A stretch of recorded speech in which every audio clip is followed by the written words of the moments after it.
Committee will come to order. Let me begin by welcoming the new members to the committee, Senators Kaine and Murphy, Senators Johnson, McCain, Flake, and Paul. Since the full Senate has not passed the committee resolution officially seating members, I want to ask unanimous consent of returning members to allow our prospective members to participate in today's hearing. And if there is no objection, so ordered. Madam Secretary, let me welcome you and thank you for honoring your commitment to come before the committee after the Administrative Review Board's findings. You said you would after the findings were completed. And, of course, you had a bit of an intervening challenge, and we're thrilled to see you here today doing well. And to take time out of your schedule in these final days to discuss the tragic events that occurred in Benghazi on September the 11th and the lessons we need to learn from that event to ensure that all American personnel are fully protected and our embassies fully secure wherever they are. In your tenure as Secretary of State and your appearances before this committee, you have always been upfront, forthright, and energetic in defending our foreign service officers and their needs, and I, for one, commend you for it. Unfortunately, the tragic events in Benghazi are a sad reminder of the inherent risks that come with diplomatic engagement in parts of the world that are struggling to build new governments from what has often been a chaotic situation, and underscore the very real courage of the unsung men and women who put their lives at risk to serve this nation's interests in those areas. Let me say I respect what you have done during your tenure as Secretary of State in representing not only this nation, but all of those in our foreign service who are on the diplomatic front line in turbulent and dangerous parts of the globe. It's a reflection of your leadership, as well as your patriotism and your abiding belief in the power of our policies to move the world towards democracy, peace, and preservation of human rights. Your candor before this committee has been a trademark of your service as Secretary of State, and I believe that every member has always welcomed your openness and your cooperation. Your letter of December 18th to Chairman Kerry was appreciated by members of both sides as another example of that openness and cooperation. Let me say we share your mission here today, and that we look forward to a constructive dialogue today to learn from the events that occurred in Benghazi and to devise policies to better protect the nearly 70,000 men and women serving in D.C. and in more than 275 posts around the world. Ambassador Chris Stevens, Sean Smith, Tyrone Woods, and Glenn Doherty lost their lives on September 11, 2012, during terrorist attacks on the Special Mission Benghazi. As a committee, we honor their service to our nation, and we grieve with their families, but we also resolve to take specific actions to prevent future incidents. We may not be able to prevent every single terror attack in the future, but we can and we must make sure that our embassies and employees, starting with high-risk, high-threat posts, are capable of withstanding such an attack. To that end, Secretary Clinton and the Department have embraced and agreed to implement all 29 of the Administrative Review Board's recommendations, and today we'll hear more about the progress that the Department has already made towards implementation of many of the recommendations. But I would add that Congress is not without responsibility here. We also have an obligation to do our part to comply with the Administrative Review Board's recommendations. It is my intention to work with the members of the committee and the Department in the coming months on legislation that will improve security and better protect our employees. One of the first and easiest things that we can do is to ensure that the Department's contracting rules allow for sufficient flexibility to allow them to quickly make decisions where security is at risk and to hire local guards not only on the basis of the lowest price technically acceptable, but on a best value basis to ensure that we are not just checking the box when it comes to securing our building and protecting our people. State has this authority through March for Afghanistan, Pakistan, and Iraq, but value should be a priority in all locations, and particularly in high-risk environments. We're also looking at where sole source contracting may be appropriate to respond for certain security-related contexts. The Administrative Review Board also supports expanding the Marine Security Guard program, hiring and equipment more diplomatic security personnel, and of critical importance, authorizing full funding for the Embassy Construction Capital Cost Sharing Program. The Capital Cost Sharing Program for Embassy Construction was created in the aftermath of the 1998 bombing to the U.S. embassies in Nairobi and Dar es Salaam that resulted in 224 deaths, including 11 American citizens. In its first year, it funded the construction of 13 new facilities, followed by 11 in 2006 and 9 in 2005. Nearly every year since, fewer facilities have been built than in the previous year due to both funding decreases and the fact that the allocations to the account have never been indexed to inflation. Costs in the construction industry worldwide have risen tremendously. At the current anticipated funding rate for FY 2013, the Department estimates it will be able to construct just 3 new facilities, despite the fact that there are a couple of dozen posts that have now been designated as high-risk, high-threat posts that need replacing right now. But the lessons of Benghazi aren't only about adequately resourcing our security operations. It's also about the flow of information between the Department and our foreign facilities, within the Department itself, among all the agencies engaged in international work, and between the Department and Congress.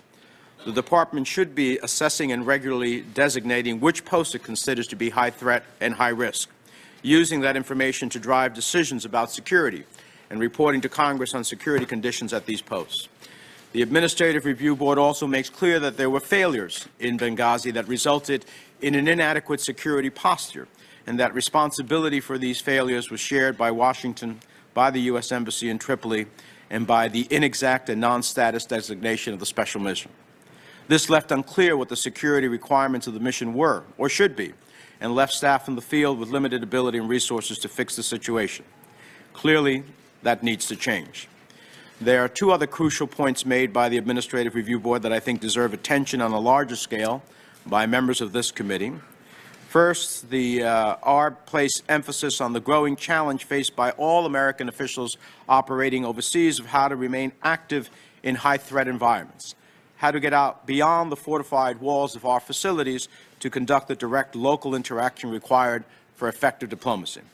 How do we remain accessible to foreign governments, civil society, and the private sector while still securing our embassies and protecting our people in these environments? Second, the Administrative Review Board correctly points out that the Department has been resource challenged for many years, and this has constrained our mission and led to the husbanding of resources to such a degree that restricting the use of resources, even for security, has become a conditioned response. This is to say that decisions about security resources are being made more on costs than on need and value. And the answer can't be to cut more from other foreign affairs accounts to fund security. That approach fails to recognize that diplomacy and foreign aid are but down payments that yield dividends to us in terms of goodwill, open borders for the export of American products, protection of our intellectual property, and most importantly, cooperation on security and counterterrorism. So there's a lot to discuss. Madam Secretary, welcome again. We very much appreciate your time.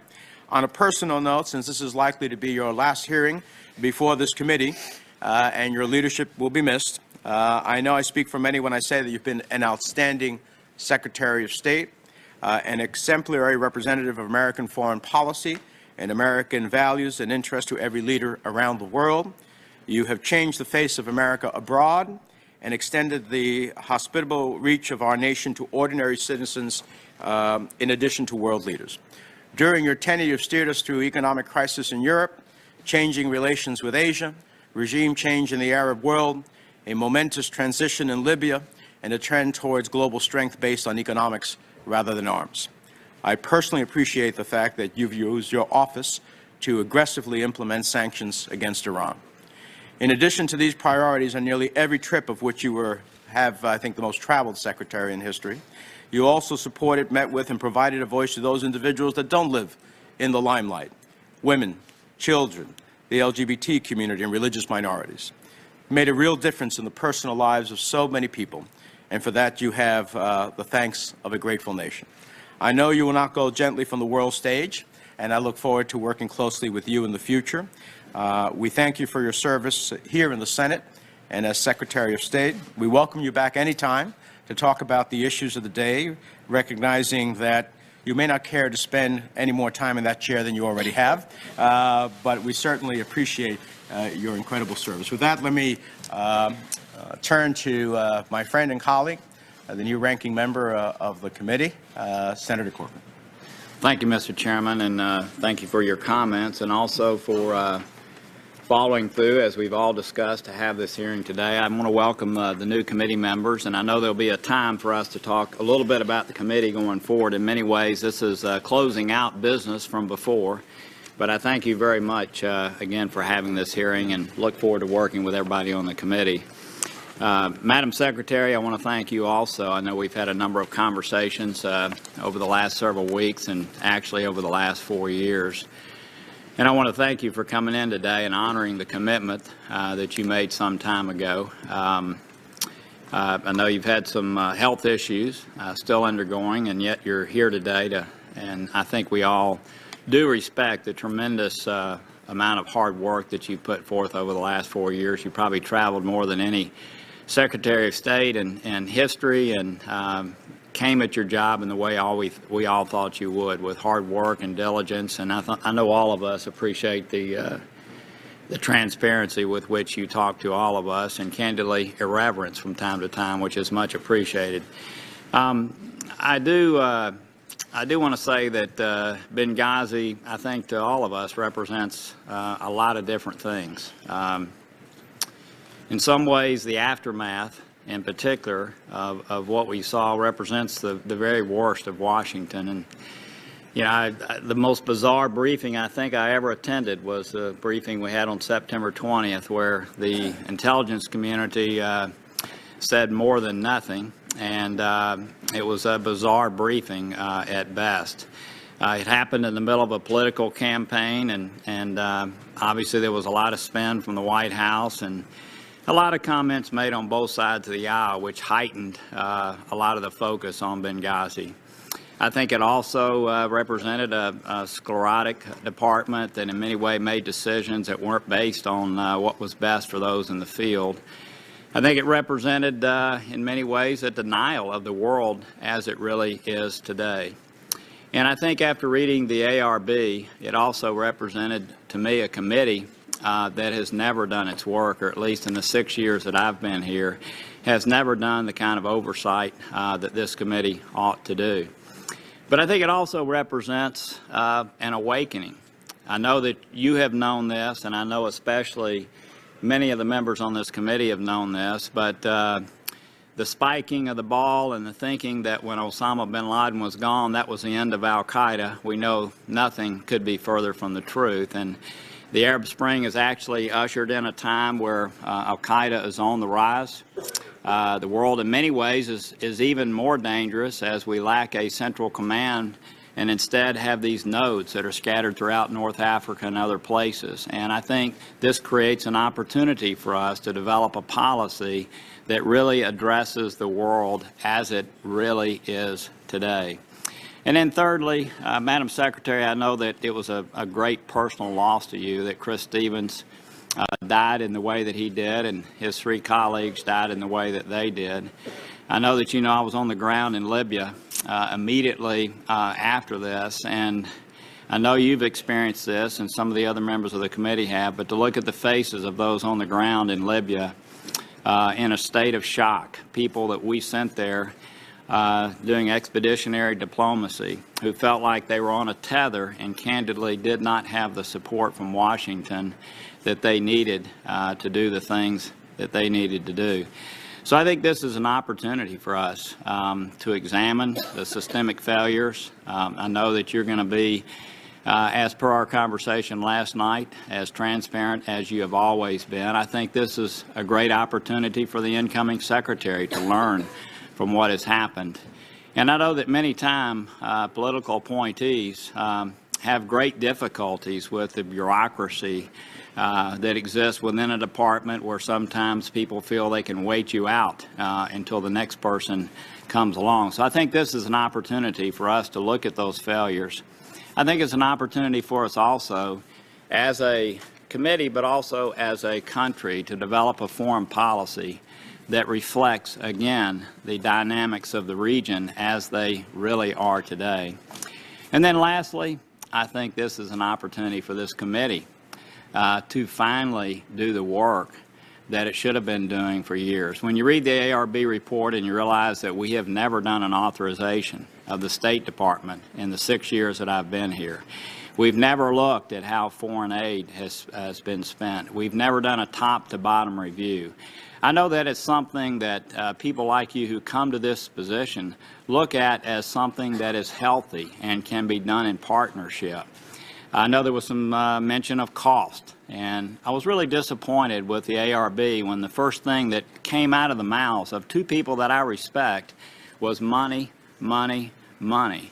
The fact is, this committee would have no idea whether the appropriate amount of money is being spent or if that could have prevented what happened in Benghazi, because we've never done an authorization. So I look at this as a tremendous opportunity, and I want to close again by thanking you for your service, thanking you for your friendship, thanking you for your transparency, and I certainly look forward to your testimony and know it will be presented in a way that will be constructive and helpful to us in the future. Thank you. Thank you, Senator Corker. With that, Madam Secretary, we welcome your remarks. Thank you very much, Mr. Chairman, Ranking Member, members of the committee, both older and new. I'm very grateful for this opportunity, and I thank you very much for your patience to give me the chance to come and address these issues with you. As both the Chairman and the Ranking Member have said, the terrorist attacks in Benghazi on September 11, 2012, that claimed the lives of 4 brave Americans, Chris Stevens, Sean Smith, Tyrone Woods, and Glenn Doherty, are part of a broader strategic challenge to the United States and our partners in North Africa. Today, I want briefly to offer some context for this challenge, share what we've learned, how we are protecting our people, and where we can work together to not only honor our fallen colleagues, but continue to champion America's interests and values. Any clear-eyed examination of this matter must begin with this sobering fact. Since 1988, there have been 19 accountability review boards investigating attacks on American diplomats and their facilities. Benghazi joins a long list of tragedies for our department, for other agencies, and for America. Hostages taken in Tehran in 1979, our embassy and Marine barracks bombed in Beirut in 1983, Khobar Towers in Saudi Arabia in 1996, our embassies in East Africa in 1998, consulate staff murdered in Jeddah in 2004, the Coast attack in 2009, and too many others. Since 1977, 65 American diplomatic personnel have been killed by terrorists. Now, of course, the list of attacks foiled, crises averted, and lives saved is even longer. We should never forget that our security professionals get it right more than 99% of the time against difficult odds all over the world. That's why, like my predecessors, I literally trust them with my life. Let's also remember that administrations of both parties, in partnership with Congress, have made concerted and good faith efforts to learn from these attacks and deaths, to implement recommendations from the review boards, to seek the necessary resources, and to do better in protecting our people from what has become constantly evolving threats. That is the least that the men and women who serve our country deserve. It's what, again, we are doing now with your help. As Secretary, I have no higher priority and no greater responsibility. As I have said many times, I take responsibility, and nobody is more committed to getting this right. I am determined to leave the State Department and our country safer, stronger, and more secure. Now, taking responsibility meant moving quickly in those first uncertain hours and days to respond to the immediate crisis, but also to further protect our people and posts in high-threat areas across the region and the world. It meant launching an independent investigation to determine exactly what happened in Benghazi and to recommend steps for improvement, and it meant intensifying our efforts to combat terrorism and figure out effective ways to support the emerging democracies in North Africa and beyond. Let me share some of the lessons we've learned, the steps we've taken, and the work we continue to do. First, let's start on the night of September 11th itself and those difficult early days. I directed our response from the State Department, stayed in close contact with officials from across our government and the Libyan government. So I saw firsthand what Ambassador Pickering and former Chairman Mullen called timely and exceptional coordination. No delays in decision-making, no denials of support from Washington or from our military, and I want to echo the Review Board's praise for the valor and courage of our people on the ground, especially the security professionals in Benghazi and Tripoli. The board said the response saved American lives in real time, and it did. The very next morning, I told the American people that heavily armed militants assaulted our compound, and I vowed to bring them to justice. And I stood with President Obama in the Rose Garden as he spoke of an act of terror. It's also important to recall that in that same period, we were seeing violent attacks on our embassies in Cairo, Sana'a, Tunis, Khartoum, as well as large protests outside many other posts where thousands of our diplomats serve. So I immediately ordered a review of our security posture around the world with particular scrutiny for high-threat posts. I asked the Department of Defense to join interagency security assessment teams and to dispatch hundreds of additional Marine security guards. I named the first Deputy Assistant Secretary of State for high-threat posts, so missions in dangerous places get the attention they need. And we reached out to Congress to help address physical vulnerabilities, including risk from fire, and to hire additional diplomatic security personnel. Second, even as we took these steps, I hurried to appoint the Accountability Review Board, led by Ambassador Pickering and Admiral Mullen, so we could more fully understand from objective, independent examination what went wrong and how to fix it. I have accepted every one of their recommendations. I asked the Deputy Secretary for Management and Resources to lead a task force to ensure that all 29 of them are implemented quickly and completely, as well as pursuing additional steps above and beyond the recommendations. I also pledged in my letter to you last month that implementation would begin, and it has. Our task force started by translating the recommendations into 64 specific action items. They were assigned to bureaus and offices with clear timelines for completion. 85% are now on track to be completed by the end of March. A number are already completed, and we will use this opportunity to take a top-to-bottom look and rethink how we make decisions on where, when, and whether people operate in high-threat areas, and then how we respond to threats and crises. We are initiating an annual high-threat post review chaired by the Secretary of State and ongoing reviews by the Deputy Secretaries to ensure that pivotal questions about security do reach the highest levels. We will regularize protocols for sharing information with Congress. These are designed to increase the safety of our diplomats and development experts and reduce the chances of another Benghazi happening again. We've also been moving forward on a third front, addressing the broader strategic challenge in North Africa and the wider region, because after all, Benghazi did not happen in a vacuum. The Arab revolutions have scrambled power dynamics and shattered security forces across the region. Instability in Mali has created an expanding safe haven for terrorists who look to extend their influence and plot further attacks of the kind we saw just last week in Algeria. And let me offer our deepest condolences to the families of the Americans and all the people from many nations who were killed and injured in that recent hostage crisis. We are in close touch with the government of Algeria. We stand ready to provide assistance. We are seeking to gain a fuller understanding of what took place so we can work together with Algerians and others to prevent such terrorist attacks in the future.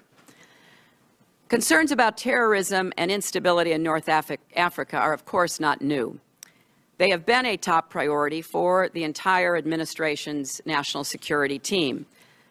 But we have been facing a rapidly changing threat environment, and we have had to keep working at ways to increase pressure on al-Qaeda in the Islamic Maghreb and the other terrorist groups in the region.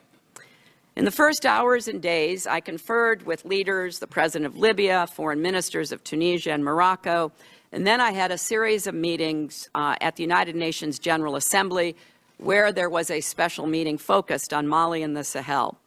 In October, I flew to Algeria to discuss the fight against AQIM. In November, I sent Deputy Secretary Bill Burns to follow up in Algiers, and then in December, in my stead, he co-chaired an organization we started to respond to some of these threats, the Global Counterterrorism Forum, which was meeting in Abu Dhabi, as well as a meeting in Tunis of leaders working to build new democracies and reform security services.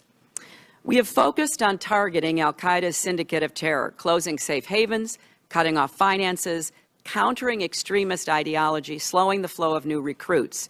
And we continue to hunt the terrorists responsible for the attacks in Benghazi and are determined to bring them to justice. We are using our diplomatic and economic tools to support these emerging democracies and to strengthen security forces and help provide a path away from extremism. But let me underscore the importance of the United States continuing to lead in the Middle East, in North Africa, and around the world. We've come a long way in the past 4 years, and we cannot afford to retreat now. When America is absent, especially from unstable environments, there are consequences. Extremism takes root, our interests suffer, our security at home is threatened. That's why I sent Chris Stevens to Benghazi in the first place. Nobody knew the dangers better than Chris. First during the revolution, then during the transition. A weak Libyan government, marauding militias, terrorist groups. A bomb exploded in the parking lot of his hotel, but he did not waver because he understood it was critical for America to be represented there at that time. Our men and women who serve overseas understand that we accept a level of risk to protect the country we love. And they represent the best traditions of a bold and generous nation. They cannot work in bunkers and do their jobs. So it is our responsibility to make sure they have the resources they need and to do everything we can to reduce the risks. For me, this is not just a matter of policy, it's personal. I stood next to President Obama as the Marines carried those flag-draped caskets off the plane at Andrews. I put my arms around the mothers and fathers, the sisters and brothers, the sons and daughters, and the wives left alone to raise their children. It has been one of the great honors of my life to lead the men and women of the State Department and USAID. Nearly 70,000 serving here in Washington, more than 270 posts around the world. They get up and go to work every day, often in difficult and dangerous circumstances, because they believe, as we believe, the United States is the most extraordinary force for peace and progress the world has ever known. And when we suffer tragedies overseas, as we have, the number of Americans applying to the Foreign Service actually increases.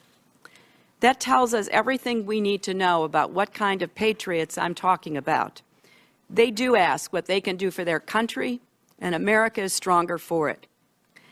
So today, after 4 years in this job, traveling nearly 1 million miles, visiting 112 countries, my faith in our country and our future is stronger than ever. Every time that blue and white airplane carrying the words United States of America touches down in some far-off capital, I feel again the honor it is to represent the world's indispensable nation. And I am confident that with your help, we will keep the United States safe, strong, and exceptional.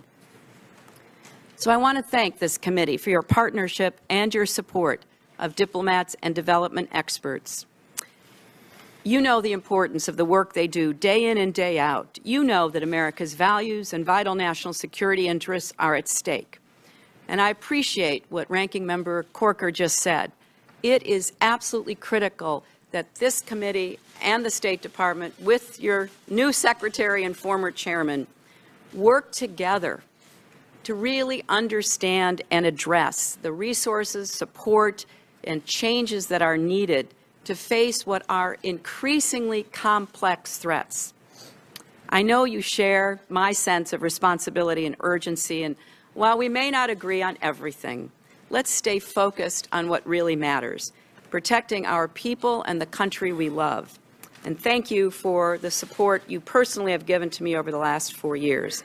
I now would be happy to take your questions. Thank you, Madam Secretary, for your statement. We have a full committee present, so in order to give each member an opportunity to ask questions in the time frame that we have the Secretary, I'm going to limit those questions to 5 minutes. And I'll start off with myself. Madam Secretary, we saw some late-night reporting on discussions about the fiscal location of Mission Benghazi. And I understand this information came from the production of documents by the Department, which we appreciate your cooperation in providing those documents.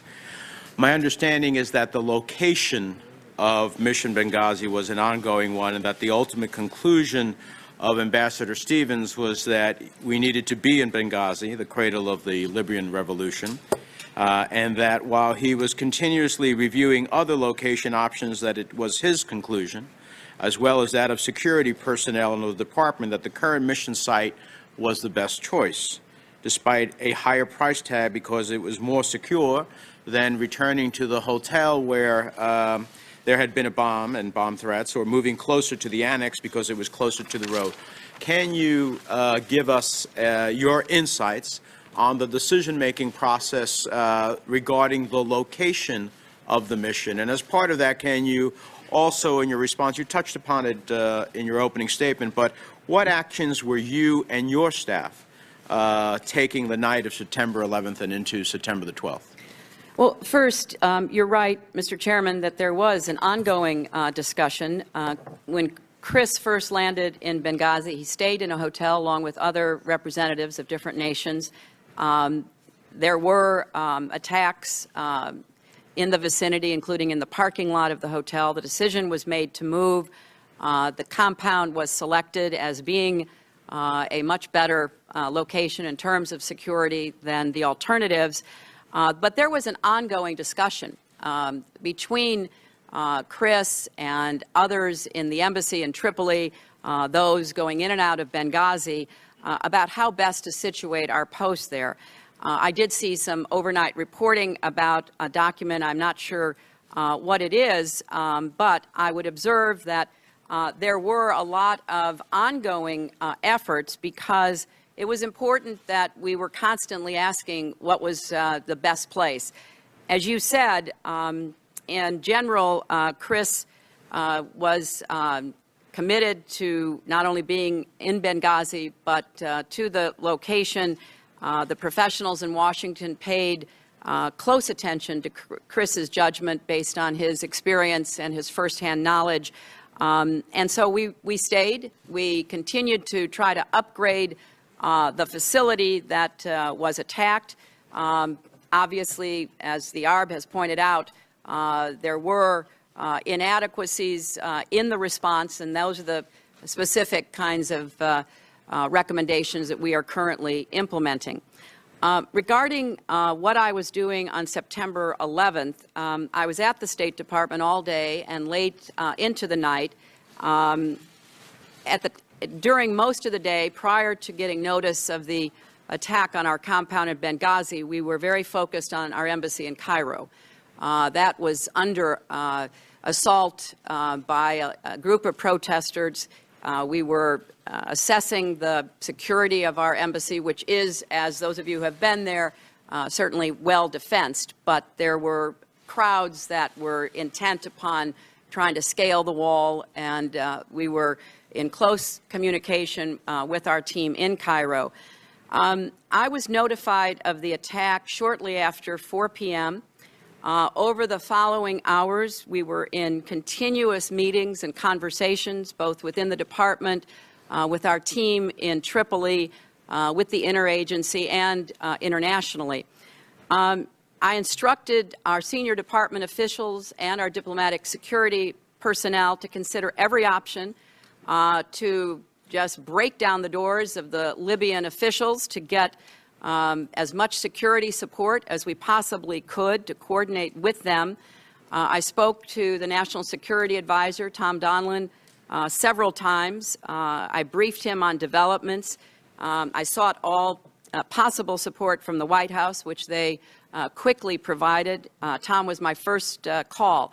I spoke with our charge in Tripoli to get situation updates. I spoke with former CIA Director Petraeus to confer and coordinate, given the presence of his facility, which, of course, was not well known, but was something that we knew and wanted to make sure we were closely lashed up together. I talked with the then Libyan National Congress president to press him on greater support, not only in Benghazi, but also in Tripoli. I participated in a secure video conference of senior officials from the intelligence community, the White House, and DOD. We were going over every possible option, reviewing all that was available to us, any actions we could take. We were reaching out to everyone we could find to try to get an update about Ambassador Chris Stevens, also our information specialist, Sean Smith. So it was a constant, ongoing discussion and sets of meetings. I spoke with President Obama later in the evening to, bring him up to date, to hear his perspective. Obviously, we kept talking with everyone during the night. Early in the morning on the 12th, I spoke with General Dempsey, again with Tom Donilon. The two hardest calls that I made were obviously to the families of Ambassador Stevens and Sean Smith. And they, I have to say, were extraordinary in their responses and their understanding of the pride we had in both men and gratitude we had for their service. I would also just quickly add, Mr. Chairman, that while this was going on and we were trying to understand it, get on top of it, we were continuing to face protests, demonstrations, violence across the region and as far as India and Indonesia. There were so many protests happening, and thousands of people were putting our facilities at risk. So we were certainly very determined to do whatever we could about Benghazi. We were relieved when we finally got the last of the Americans out of Benghazi, but then we were turning around dealing with the very serious threats facing so many of our other facilities. Thank you very much. My time has expired. Senator Corker. Thank you, Mr. Chairman. Madam Secretary, I agree with you. When people go into the field to do the things they do it knowing of the risk. And I agree with you. One of the untold stories here is the heroic nature of many in Libya and what they did to save lives. I met several of the JSOC folks and others that risked their lives saving others. But I also have to say, in reading all the cables and that many of us have done, there were systemic deficiencies, and I know you know that. And I'd like for you to just speak to that for a moment. To my knowledge, no one has been held accountable. Our staff had a meeting with one of the State Department officials, and I hate to use this word again, but it was nothing short of bizarre as they talked about the communications. These officials were screaming out for more security, and I'm just wondering if you might mention one reform that would be helpful so that you would have known of the needs there of security that went undone. Well, obviously I have thought about this almost constantly since that date, Senator, because, I do feel responsible. I feel responsible for the nearly 70,000 people who work for the State Department. I take it very seriously. The specific security requests pertaining to Benghazi, were handled by the security professionals in the department. I didn't see those requests. They didn't come to me. I didn't approve them. I didn't deny them. That's obviously one of the findings that Ambassador Pickering and Admiral Mullen made, that, these requests don't ordinarily come to the Secretary of State. But if we could, I know I respect you tremendously, but we have a short amount of time. They did come in to folks. That's right. We did have SS T people on the ground at no cost to the State Department. They were asked to be extended by the ambassador. Someone at the State Department turned that down. They were at no charge, 16 officers. So I just wonder what has happened inside to make sure that never happens again. Well, several things. Not only are we on the path to implement all of the ARB recommendations, but we've gone beyond that. We did immediately do this high threat assessment using DoD assets as well as our own. That had never been done before. We have asked the Congress to help us reallocate funds. The Senate has given us that authority. We don't yet have it from the House, so that we can get more Marine Guards, we can get more diplomatic security guards, we can try to put more money into the maintenance, the upgrades, construction that's needed. I created the first ever, it sounds like it should have been done years ago, but first ever Deputy Assistant Secretary for High Threats. I'm also recommending that there be a regular process that includes the Secretary and the deputies in these decisions, because nobody wants to sit where I am and, you know, have to think now about what coulda, shoulda, woulda happened in order to avoid this. Now, as I said, we've had 19 ARBs. Only 2 have ever been unclassified. The one coming out of the East Africa bombings, where there was full transparency, there was a set of recommendations, many of which have been implemented along with recommendations from other ARBs, but this committee never had a public hearing about the 17 other ARBs because they were classified. Yeah. So we're putting into action steps that we think will help the next secretary be able to make these decisions, be part of these decisions, have more insight into what is going on, and we would obviously welcome the opportunity to work closely with a subcommittee or a set of members to make sure that that's what's happening. Well, thank you. I will, just many 19 or 17 have been done. I will say none of them have ever been fully implemented. And, Senator, that's not accurate, because I heard you say that when Bill Burns and Tom Nides were here, and it shocked me. So we went back, we did a full and thorough investigation. The vast majority have been implemented, and we will give you a report to that effect, because that's the kind of, to go back to your point, Senator, if there were an authorization process, that's the kind of information that would be shared. And I see my former compatriot on the Armed Services Committee. There is always an Armed Services authorization, and there needs always to be a Foreign Relations Committee authorization. It's my sense, my last question, it's my sense that as a nation, we were woefully unprepared for what happened in Northern Africa in general. I think you share that view, and I just wonder, I know you made some opening comments regarding us leading in that area, but it seems to me that Benghazi symbolizes just the woeful unpreparedness that our nation had as it relates to issues in North Africa, and I hope you'll address that as you move ahead.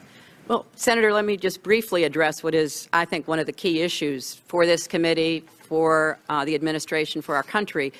When I was here 4 years ago testifying for my confirmation, I don't think anybody thought that Mubarak would be gone, Gaddafi would be gone, Ben Ali would be gone, that we would have such revolutionary change in this region. There were hints of it. Several of us, you know, said the institutions were sinking in the sand, as I said in Doha shortly before Tahrir Square. So there was some feeling out there, but I don't think any of us predicted this, least of all the people in these countries who then were given a chance to chart their own futures. This is a great opportunity as well as a serious threat to our country. I hope we seize the opportunity. It's not going to be easy, because these new countries have no experience with democracy. They don't have any real experience among the leaders in running countries, in doing security. So, yes, we now face a spreading jihadist threat. We have driven a lot of the AQ operatives out of the Fatah, out of Afghanistan, Pakistan, killed a lot of them, including, of course, bin Laden. But we have to recognize this is a global movement. We can kill leaders, but until we help establish strong democratic institutions, until we do a better job communicating our values and building relationships, we're going to be faced with this level of instability. And I do have a lot of thoughts about what more we can and should do given this new reality we face. Thank you again. Senator Boxer. Thank you very much. Madam Secretary, you have represented our country with tremendous strength and poise. You've won us friends, but you've always spoken out forcefully where required. I want to thank you because this is maybe the last time you come before us as Secretary here. I want to thank you for your advocacy in behalf of women around the globe. You will be sorely missed, but I, for one, hope not for too long. As you have said, you are heartbroken by those losses in Benghazi. We saw it in your face many times today as well. You were heartbroken personally and professionally. But rather than pointing to others for their deficiencies, you stepped up and you convened an accountability review board to look into this attack in detail, and you asked them to tell it the way they saw it. And I want to give you my take on that board. I want to go to something Senator Corker said, which I agreed with. The first report we got from the intelligence community about a week or so after was very confusing. It was not helpful to us. All of us, I think, felt that way. But I want to speak for myself. The difference between that meeting and the meeting we had with those co-chairs, which was also a classified briefing, couldn't have been more different. They were so impressive, they were thorough, they were strong. They did call it the way they saw it, the way you wanted them to do. And I am grateful that you have unequivocally committed to ensuring that their recommendations are implemented to the fullest extent. And this brings me to a question. As we all know, the House of Representatives urged and voted for a cut of $300 million for embassy security.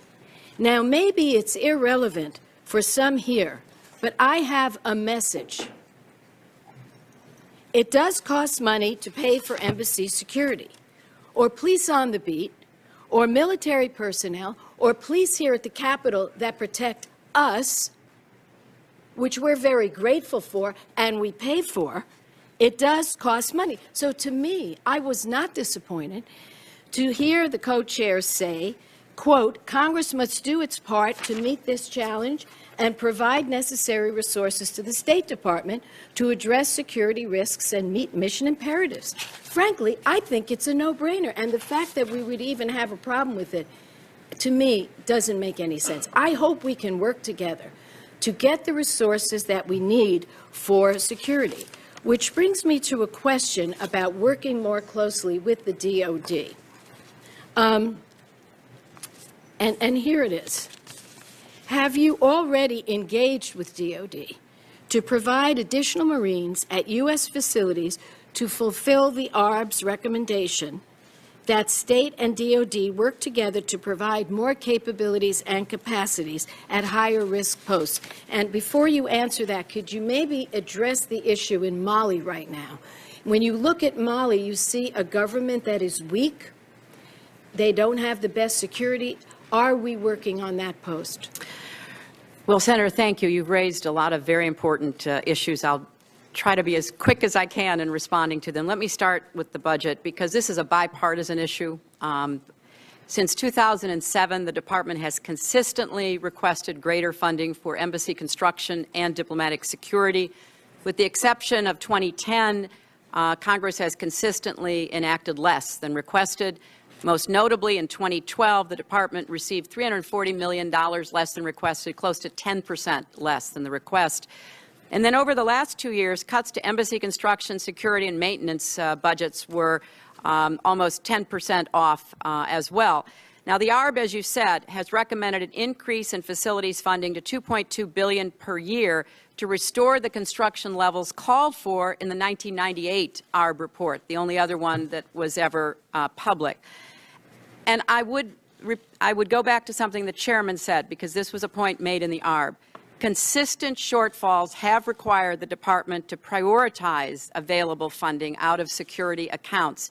And I will be the first to say that the prioritization process was at times imperfect, but as the ARB said, the funds provided were inadequate. So we need to work together to overcome that.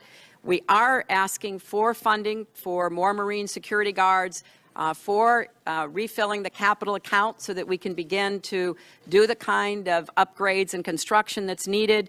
Deputy Secretary Nides briefed House and Senate appropriations and authorizing staff. We've sent letters to the House and Senate leadership to ask for transfer authority language, not new money right now, but transfer authority language. The Senate was good enough to put it into the Senate version of the Sandy supplemental. It did not get into the House side, so we're still looking for the House to act.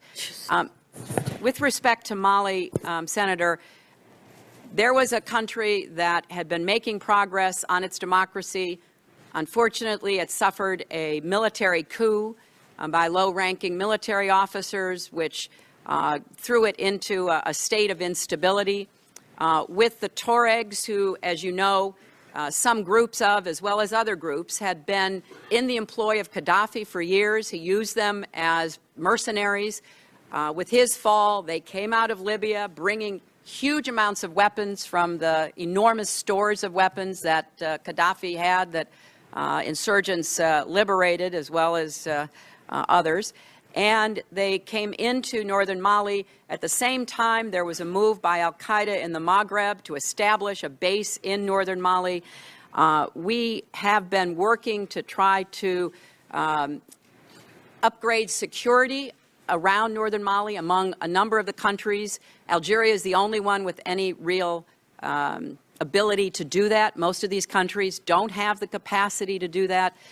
We are now trying to help put together an African force from ECOWAS so that African soldiers will be in the front of this fight.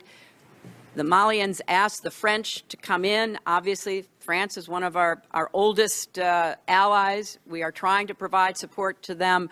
But this is going to be a very serious ongoing threat. Because if you look at the size of northern Mali, if you look at the topography, it's not only desert, it's caves. Sounds reminiscent. We are in for a struggle, but it is a necessary struggle. We cannot permit northern Mali to become a safe haven. People say to me all the time, well, AQIM hasn't attacked the United States.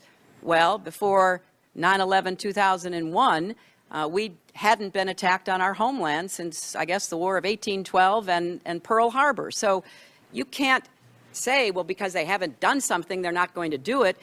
This is not only a terrorist syndicate, it is a criminal enterprise. So make no mistake about it, we've got to have a better strategy. And I would hope we'd have not only a strategy that understands, making it possible for these governments to defend themselves better, for people to understand and agree with us that these terrorists are not in any way representative of their values, but that we can bolster democracy and try to give these Arab revolutions a real chance to succeed. Thank you. Senator Risch.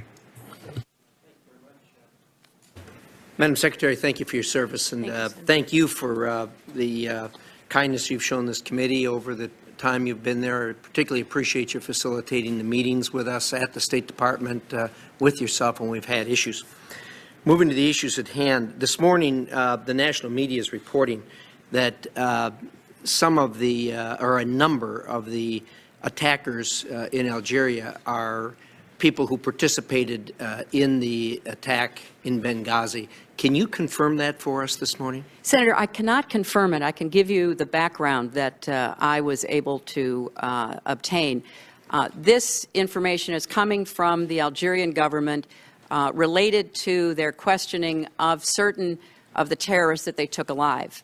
We don't have any way to confirm it as yet, but I can certainly assure you we will do everything we can to determine that. You may know that Director Mueller was just in the region meeting with leaders. He's very well aware that we have to track every one of these connections, and this will be a new thread that will be followed. I appreciate that.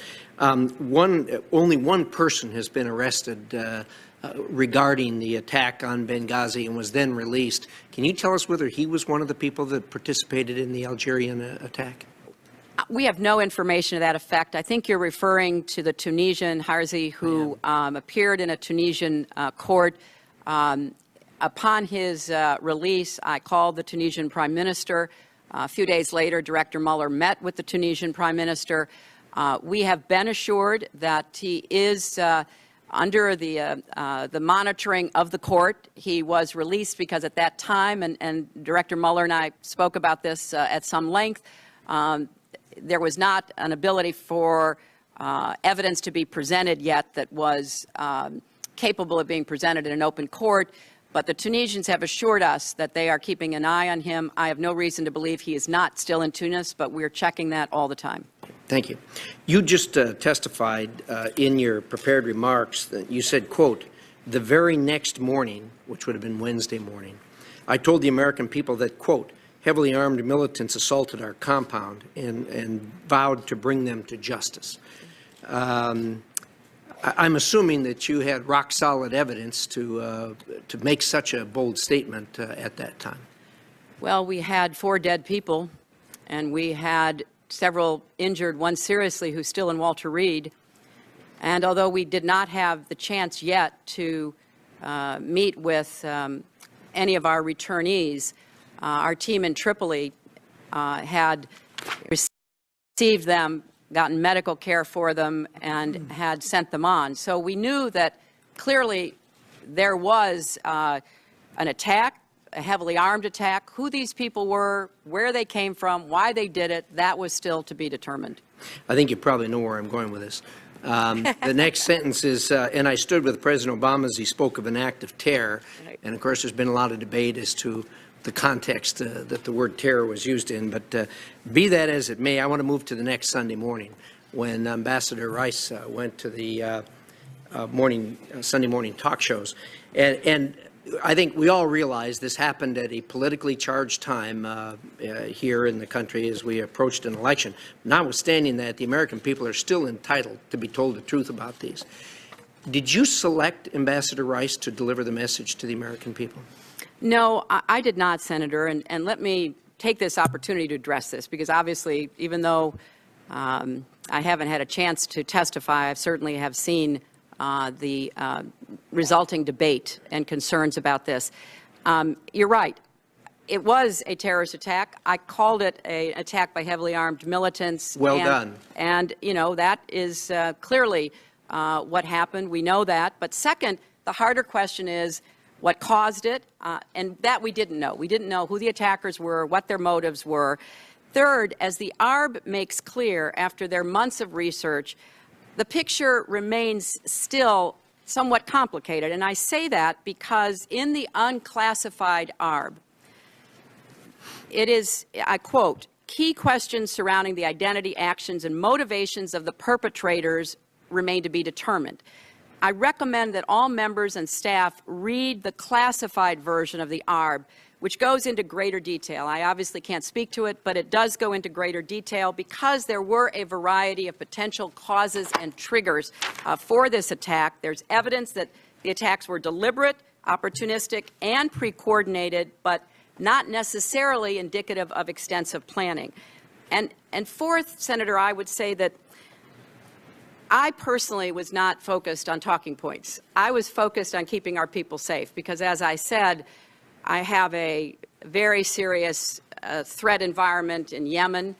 It turned out we had people getting over that wall in Cairo doing damage until we got them out. We had a serious threat against our embassy in Tunis. I had to call the president of Tunisia and beg him to send reinforcements, which he did, to finally save our embassy, which could have been a disastrous. They burned and trashed our school. So I was pretty occupied about keeping our people safe, doing what needed to be done in the follow-up to Benghazi.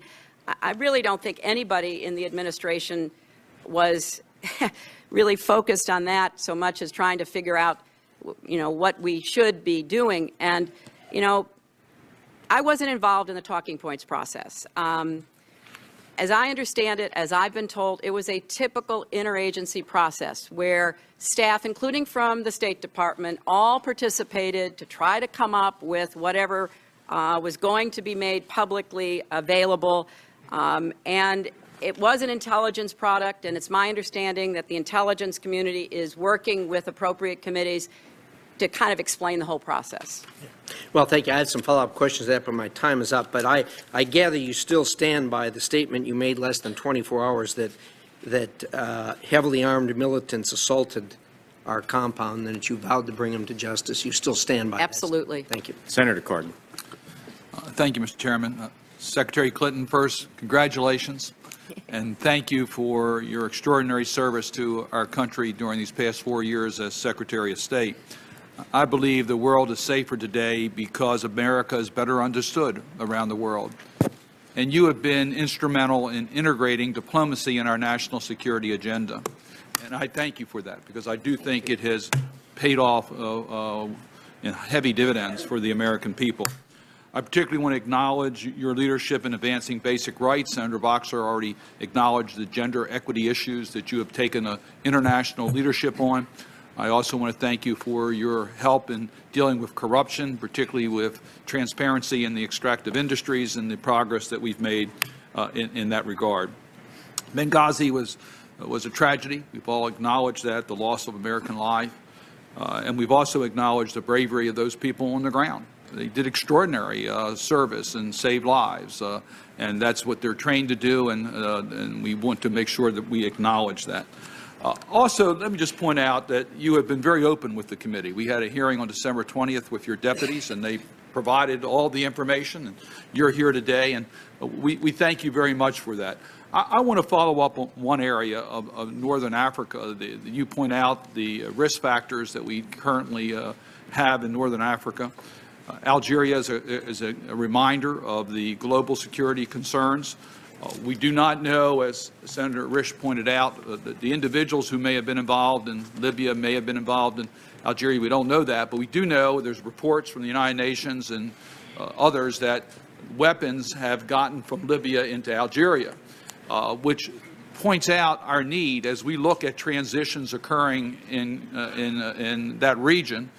Syria, Assad's not going to be there, we think, much longer. There's a lot of weapons in Syria. Are we do we have a strategy to make sure that as we go through transition in countries that their weapons are, we're mindful that these weapons can end up harming U.S. interest, and it needs to be part of our strategy to make sure as we support alternative governments and the rebels that there is a strong priority in protecting the source of these weapons, not ending up harming Americans or harming our interests. Well, Senator, you're absolutely right. One of the reasons that we and other government agencies were present in Benghazi is exactly that. We had a concerted effort to try to track down and find and recover as many man-pads and other very dangerous weapons as possible. Libya was awash in weapons before the revolution. Obviously, there were additional weapons introduced, but the vast, vast majority came out of Gaddafi warehouses and were, as they were saying, liberated, and then went on the black market, were seized by militias, seized by other groups, and have made their way out of Libya into other countries in the region, and have made their way to Syria, we believe. It is a red line for this administration with respect to Syria concerning the use of chemical weapons. Syria, as you probably know, in addition to having the fourth largest army before this revolution, has a very significant supply of chemical and biological weapons. Given the instability in Syria right now, what we are trying to do is to coordinate closely with a number of like-minded nations, neighbors, and partners to be able to work to try to prevent those from falling into the wrong hands, jihadist hands, Hezbollah hands, but also to try to work with the internal opposition for them to understand the dangers that are posed. So this Pandora's box, if you will, of weapons coming out of these countries in the Middle East and North Africa is the source of one of our biggest threats. There's no doubt that the Algerian terrorists had weapons from Libya. There's no doubt that the Malian remnants of AQIM have weapons from Libya. So we just have to do a much better job. The final thing I would say about this is, you know, AFRICOM was stood up about 10 years ago. I think a lot of people at the time wondered, why would we have another command in the world and why in Africa? I now think we need to pay much more attention to AFRICOM, to its capacity inside Africa. It's based in Stuttgart, Germany, for all kinds of complicated logistical and political reasons. Carter Ham has been a very dedicated leader of AFRICOM during his time there, but we're going to see more and more demands on AFRICOM, and I think that's something else that the Senate and the House are going to have to address. Thank you, Madam Secretary. Senator Rubio. Thank you.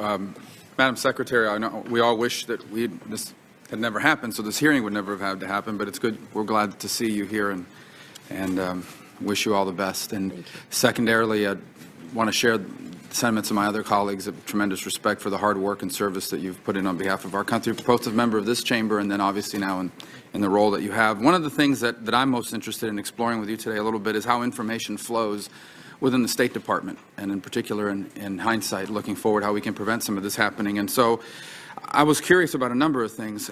First of all, were you ever asked to participate in any sort of internal or interagency meeting before this attack with regards to the deteriorating security situation in Libya?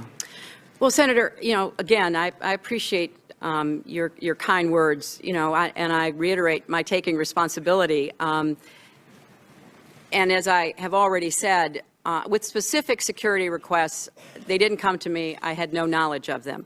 With regard to the situation in Libya, not just eastern Libya, across Libya, there were a number of conversations and meetings to try to see what we could do while Libya went through this transition from transitional government to interim government to elections, to try to get in there and help them with security, because it was clear that that was going to be one of their highest needs once they finally got stabilized.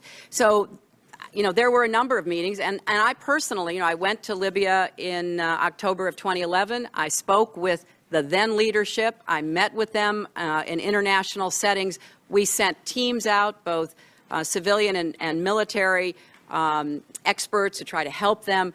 Until recently, while they were going through their transitions, it was a very difficult conversation because they didn't have, you know, the authority they thought. But now we're beginning, and we have a long list of ways that we're trying to help improve security in Libya. For example, the October 2011 meeting, at that meeting, did this issue come up with regards to the inability of the Libyan government to protect our diplomatic institutions? Did that issue come up at all in that conversation? Well, we obviously talked a great deal about the deteriorating threat environment in Libya.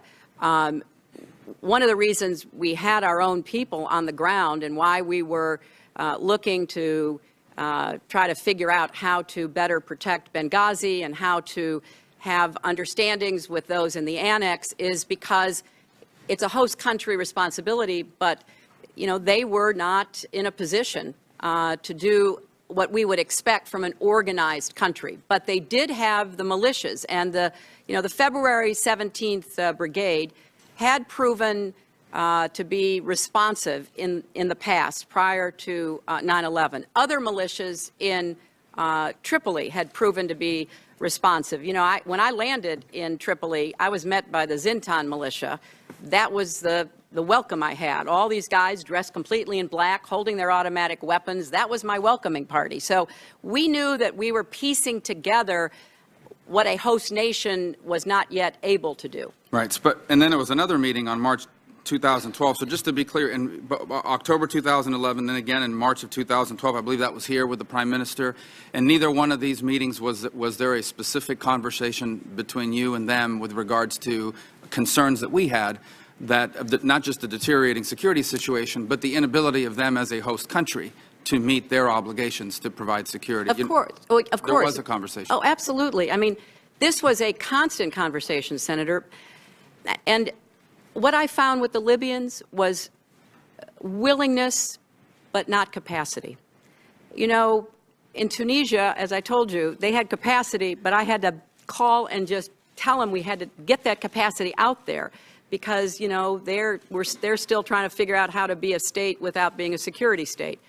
With Cairo, we had to call and tell the Egyptians, get your people out there. So with Libya, it was different. The Libyans were very responsive, very willing, but no levers to pull. And what we've been trying to do, and, you know, we need your help to help us pay for what we're trying to do. We are trying to help them build a decent security force, to try to rein in the militias as best they can. So this was a constant conversation. Before the attack in Benghazi, what had we done specifically to help them build their security capacities? Well, there's a long list, and I'll be happy to provide that to you because it is filled with, you know, training, with equipment, with the kind of planning that they had not done before, and I'd be happy to send you the detail on that, Senator. Senator Casey. Madam Secretary, thank you for being here today to provide this testimony. I'm going to ask you a question that relates to the implementation of the Accountability Review Board recommendations. But before I do that, I want to express what I think is a widely shared sentiment today, both by way of gratitude and commendation for your work. We don't have time today to do a full listing of all the achievements that you should get credit for, but I'll mention maybe two or three in light of the work that you've done and some of the work we've done together. The terribly difficult challenge in dealing with and reducing the flow of calcium ammonium nitrate from Pakistan into Afghanistan, which finds its way into the roadside bombs that kill our troops, known more popularly as IEDs. And I want to thank you for that work. The work that was mentioned by Senator Boxer and others on behalf of women throughout the world, but also women and girls, particularly in Afghanistan. And maybe thirdly, even though we're still in the throes of responding to the challenge in Syria, the great work that you've done on humanitarian assistance and other elements of that strategy that we've worked together on. And also I want to commend not just the approach, but the words you spoke today about not retrenching, not retreating when it comes to getting that balance right between engagement and also security, both high priorities. I was struck by, and I'm glad you were so specific on page 3 of your testimony about the specifics on implementation, 29 recommendations by the board, which now has found its way into, or I should say, which now is a set of 64 specific action items. And you said in your testimony, quote, fully 85% are on track to be completed by the end of March, with a number completed already. I guess I'd ask you one question about that and then one follow-up. What, if any, impediments to implementation do you perceive right now? And are there impediments to meeting those deadlines that this committee and the Congress can help you with by way of meeting that deadline and implementation? Well, thank you, Senator, and let me thank you for those three topics you covered, and particularly your very clear focus on the IED problem and the ammonium nitrate problem in Pakistan. You and I have talked about this. You've gone there. I've gone there and carried that message, and I thank you for making it an issue. Let me say that we need your help. We need your help, number one, to hold us accountable. to keep asking whoever sits in this chair or anybody else in the department with any responsibility in this area, what are you doing and how are you doing it? And it'll help to clear up misconceptions, like no ARB recommendations have ever been fully implemented, which I know is not the case, but it will also help to keep driving the change. I really believe that an authorization process will dramatically change the dynamic, and I strongly urge it be tried. And again, I go back to my Armed Services Committee experience with Senator McCain over those years. We had subcommittees. We took it very seriously. We held hearings. We brought people in. We had a 3-day markup that was sacrosanct, but we also had the quadrennial defense review, the QDR, where the Defense Department submitted that, and it helped to provide a framework. So when I got to the State Department, I said, there is nothing like that at the State Department. So I started the first ever quadrennial diplomacy and development review, the first ever QDDR. You can help me continue that and make the department have to ask the hard questions if you legislate it the way the QDR is legislated for the Defense Department. Secondly, you can help by making sure that the needs we come to you with, like what are the training needs, the budgetary needs, the bureaucratic changes that are needed, that you help support that. And certainly we've talked a little bit about the budget, but getting that transfer authority, if you can help us with the House, it's $1.4 billion.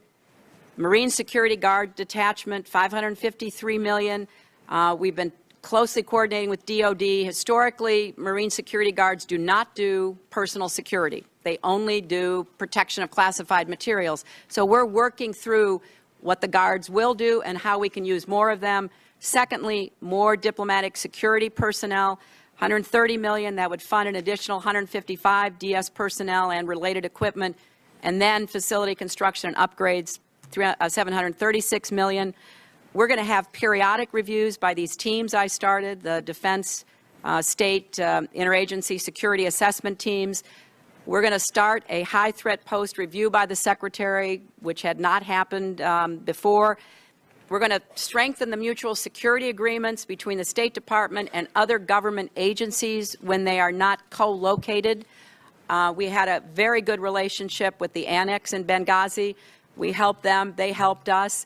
But there wasn't anything that was, it was more on the ground, working together. It wasn't part of an overall template. So there's a lot that I think we can take from this ARB because, I told Ambassador Pickering and Admiral Mullen, put it out there. What I want to know more than anybody what happened. Don't hold any punches. Tell us what the facts are. But now we have to act on it or shame on us. Thanks very much. Senator Johnson. Thank you, Mr. Chairman and Madam Secretary. I'd like to join my colleagues in thanking you for your service sincerely, and also appreciate the fact that you're here testifying and glad that you're looking in good health. Thank you. Were you fully aware in real time? And again, I realize how big your job is, and everything was erupting in the Middle East this time. Were you fully aware of these 20 incidents that reported in the ARB in real time? I mean. I was aware of the ones that were brought to my attention. They were part of our ongoing discussion about the deteriorating threat environment in eastern Libya. We certainly were very conscious of them. I was assured by our security professionals that repairs were underway, additional security upgrades had taken place. Thank you.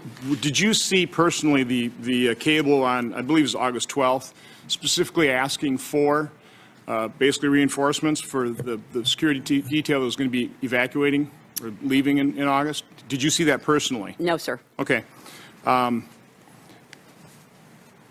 When you read the ARB, it strikes me as how certain the people were that the attack started at 9:40 Benghazi time. When was the first time you spoke to, or have you ever spoken to the returnees, the evacuees? Did you personally speak to those folks? I've spoken to one of them, but waited until after the ARB had done its investigation because I did not want there to be anybody raising any issue that I had spoken to anyone before the ARB conducted its investigation. How many people were evacuated from Libya?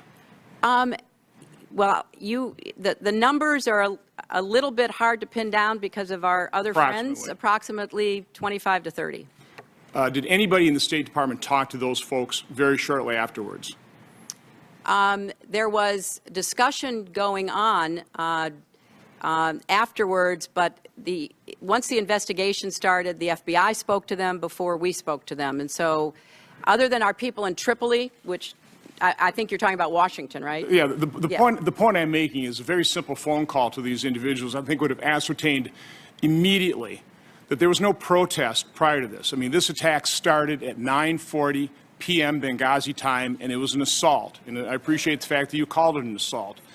But I mean, I'm going back to then Ambassador Rice, 5 days later, going to the Sunday shows and what I would say purposefully misleading the American public. Well, why wasn't that known? And again, I appreciate the fact of the transparency of this hearing, but why weren't we transparent at that point in time? Well, first of all, Senator, I would say that once the assault happened and once we got our people rescued and out, our most immediate concern was, number one, taking care of their injuries. As I said, I still have a DS agent at Walter Reed seriously injured. Getting them into Frankfurt, Ramstein to get taken care of. The FBI going over immediately to start talking to them. We did not think it was appropriate for us to talk to them before the FBI conducted their interviews. So, and we did not, I think this is accurate, sir. I certainly did not know of any reports that contradicted the IC talking points at the time that Ambassador Rice went on the TV shows. And, you know, I just want to say that, you know, people have accused Ambassador Rice and the administration of, you know, misleading Americans. I can say, trying to be in the middle of this and understanding what was going on, nothing could be further from the truth. Was information developing? Was the situation fluid? Would we reach conclusions later that weren't reached initially? And I appreciate the... Madam Secretary, do you disagree with me that a simple phone call to those evacuees to determine what happened wouldn't have ascertained immediately that there was no protest? I mean, that was a piece of information that could have been easily obtained. Well, but Senator, within hours, if not days. Senator, you know, when you're in these positions, the last thing you want to do is interfere with any other process going on. I realize that's a good excuse. Number two, well, no, it's the fact. Number two, I would recommend highly you read both what the ARB said about it and the classified ARB, because even today there are questions being raised. Now, we have no doubt they were terrorists, they were militants, they attacked us, they killed our people. But what was going on and why they were doing what they were doing Again, we were misled that there were supposedly protests and then something sprang out of that, an assault sprang out of that. And that was easily ascertained that was not the fact. And the American people could have known that within days, and they didn't know that. With all due respect, the fact is we had 4 dead Americans. Was it because of a protest, or was it because of guys out for a walk one night who decided they'd go kill some Americans? What difference at this point does it make? It is our job to figure out what happened and do everything we can to prevent it from ever happening again, Senator. Now, honestly, I will do my best to answer your questions about this, but the fact is that people were trying in real time to get to the best information. The IC has a process, I understand, going with the other committees to explain how these talking points came out. But, you know, to be clear, it is, from my perspective, less important today, looking backwards, as to why these militants decided they did it, than to find them and bring them to justice. And then maybe we'll figure out what was going on in the meantime. Okay, thank you, Madam Secretary. Senator Shaheen. Thank you very, very much, Secretary Clinton. I want to echo the praise from my colleagues for your extraordinary service. And I want to thank you for your leadership on Benghazi, for taking responsibility for what happened there, for initiating an investigation so we would understand what happened, for moving forward to address threats in other high-risk areas, and for all of your efforts to implement the recommendations of the Accountability Review Board report. Thank you. That's the kind of leadership we want to see across our government. I want to first go back to what I thought you said about still looking for the funding to be transferred, the $1.3 billion? $4 billion from the OCO account to address the security threats not just in Libya but around the world. And do I understand that we still have not had that money transferred, and so that means that the $553 million for Marine security guards, the $130 million for diplomatic security, the $691 million for security installations, that is all on hold, and so we can't move forward until that has been approved by the House? Well, now we have to start over because it was in the Senate version of Sandy. It was not put into the House version of Sandy. So, no, we cannot move money we already have to address the needs and deficiencies that the ARB has recommended we do. Well, I would just echo the comments that have been made already by this committee and by you that this is action that we need to get moving on immediately because we still have people at risk around the world and we need to take the action that's going to ensure their security. So I would certainly urge the chairman and the ranking member to move the committee to do everything we can to make this happen. I want to go back to something that Secretary Nye said at the hearing on December 20th, because I asked him about the cooperation between the Department of Defense and State and what the situation was on the ground before the Benghazi attack in terms of the placement of our military in the region. He talked about the unprecedented cooperation between state and defense in response to Benghazi. But I wonder if you could talk about how we ensure that this is a standard way of doing business and that we're acting in cooperation when we're looking at the threats facing us, particularly as we look at what's happening in northern Africa and across the Middle East.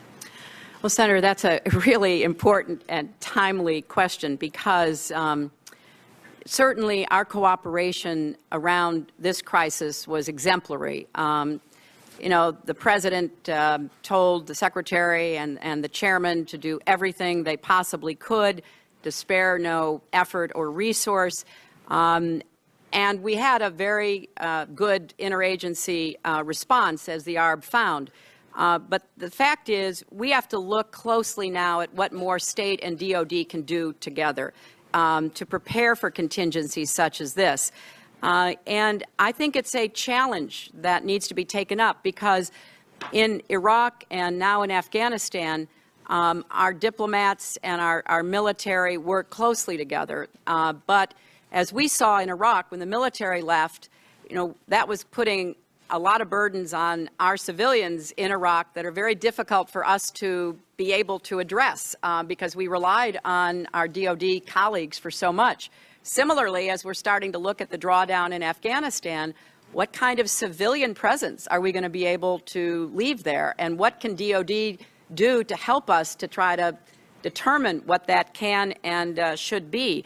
And I think you get a sense of the challenge of this from a statement that Admiral Mullen made. You know, he said, and I quote, "On the night of the attacks, Benghazi, Tripoli, and Washington communicated and coordinated effectively with each other. They looped in the military right away.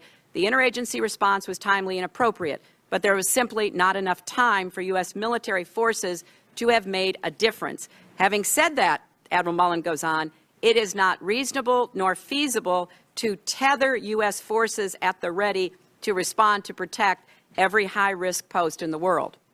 So we have to look at this from both the State Department and the DOD perspective, and we don't have assets of any significance right now on the African continent. We're only building that up. And so what do we need in Africa? What countries will welcome us there, give us, both our military and civilian teams, a good, safe base out of which to operate? So if we're focusing just on Africa, and particularly North Africa right now, there's got to be a great deal of planning and coordination between DOD and AFRICOM and between the State Department and the rest of the administration. Thank you. Senator Flake. Thank you, Madam Secretary. Thank you for your testimony, and also thank you, as others have said, for your service. Traveling over 1 million miles and more than 100 countries, I think those of us who haven't done it cannot appreciate how difficult that is, and the commitment that you've had to it over the years, and I thank you. With regard to the appearance of Dr. Rice on the morning shows, you mentioned that you did not select her. Were you consulted in that decision? No. No, but it would not be in any way unusual for Ambassador Rice to represent the administration on a foreign relations issue. Right, and I don't think it was either. But afterwards, after she testified, it was clear that what she testified to was at variance with a lot of communications from the State Department, and a lot of the information that had been gathered and things that had been said by yourself and others at the State Department. Can you just enlighten us a bit as to discussions that went on at the State Department after that testimony? Was there, I mean, these are professionals that you oversee who do a lot of hard work to give analysis in this kind of assessment. What she said was clearly at variance with a lot of the research and analysis that had gone on about the nature of these attacks. Can you just enlighten us as to discussion? What discussions were had at the State Department after this testimony?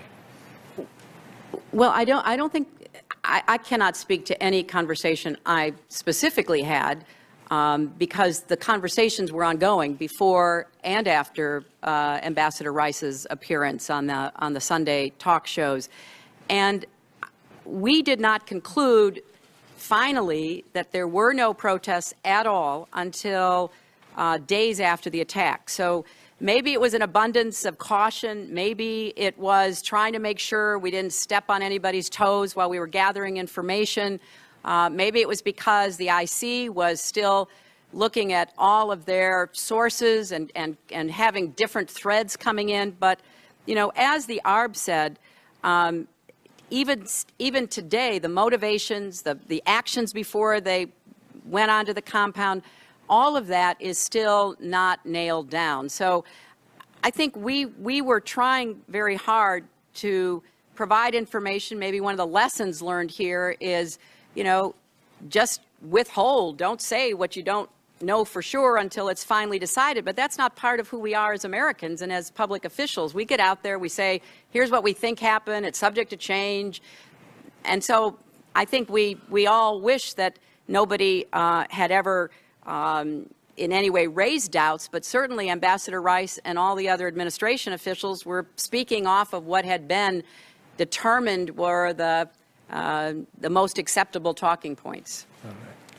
Well, I think we know now that talking points, we don't exactly know where they were changed or how they were changed, but they were changed or altered. And I think that we can all concede that we were not given a clear picture of what went on. Well, but Senator, and you know, we didn't have a clear picture. I wish I could sit here today and tell you that within days, within a week, by September 20th, when we came up here, we had a clear picture. We did not have a clear picture. And that, you know, if you wish to fault the administration, it is that we didn't have a clear picture, and we probably didn't do as clear a job explaining that we did not have a clear picture until days later, creating what I think are legitimate questions. You know, I understand, I've been on the other side of the table. I understand trying to figure out what was going on and why were we told this, that, and the other.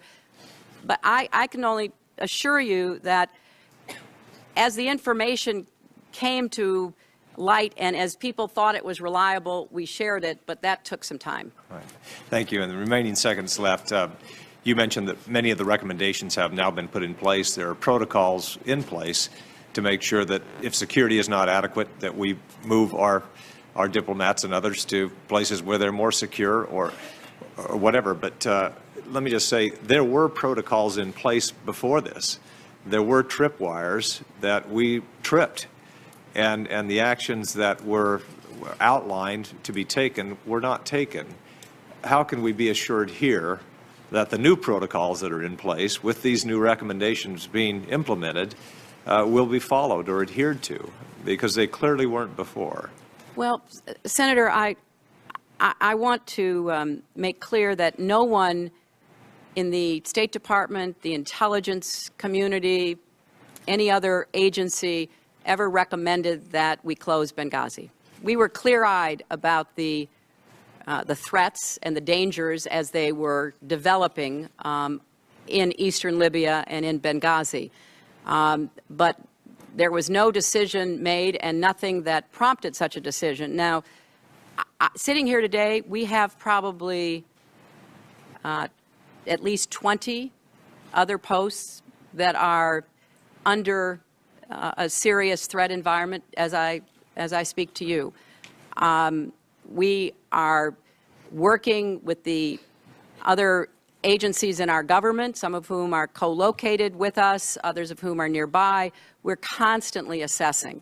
And sometimes we get it wrong, but it's rare that we get it wrong. This was one of those terrible, tragic times when, you know, there was an assessment shared by the ambassador, shared by others, that turned out not to take into account the militants attacking that night. So I can tell you there are, as you say, tripwires, but what we're going to try to do is elevate the discussion and the decision-making so that there's not any doubt that everybody's on the same page, that we're not missing information, we're not husbanding resources and thereby making less than optimal decisions. That's what we're going to try to institutionalize going forward. Thank you. Senator Coons.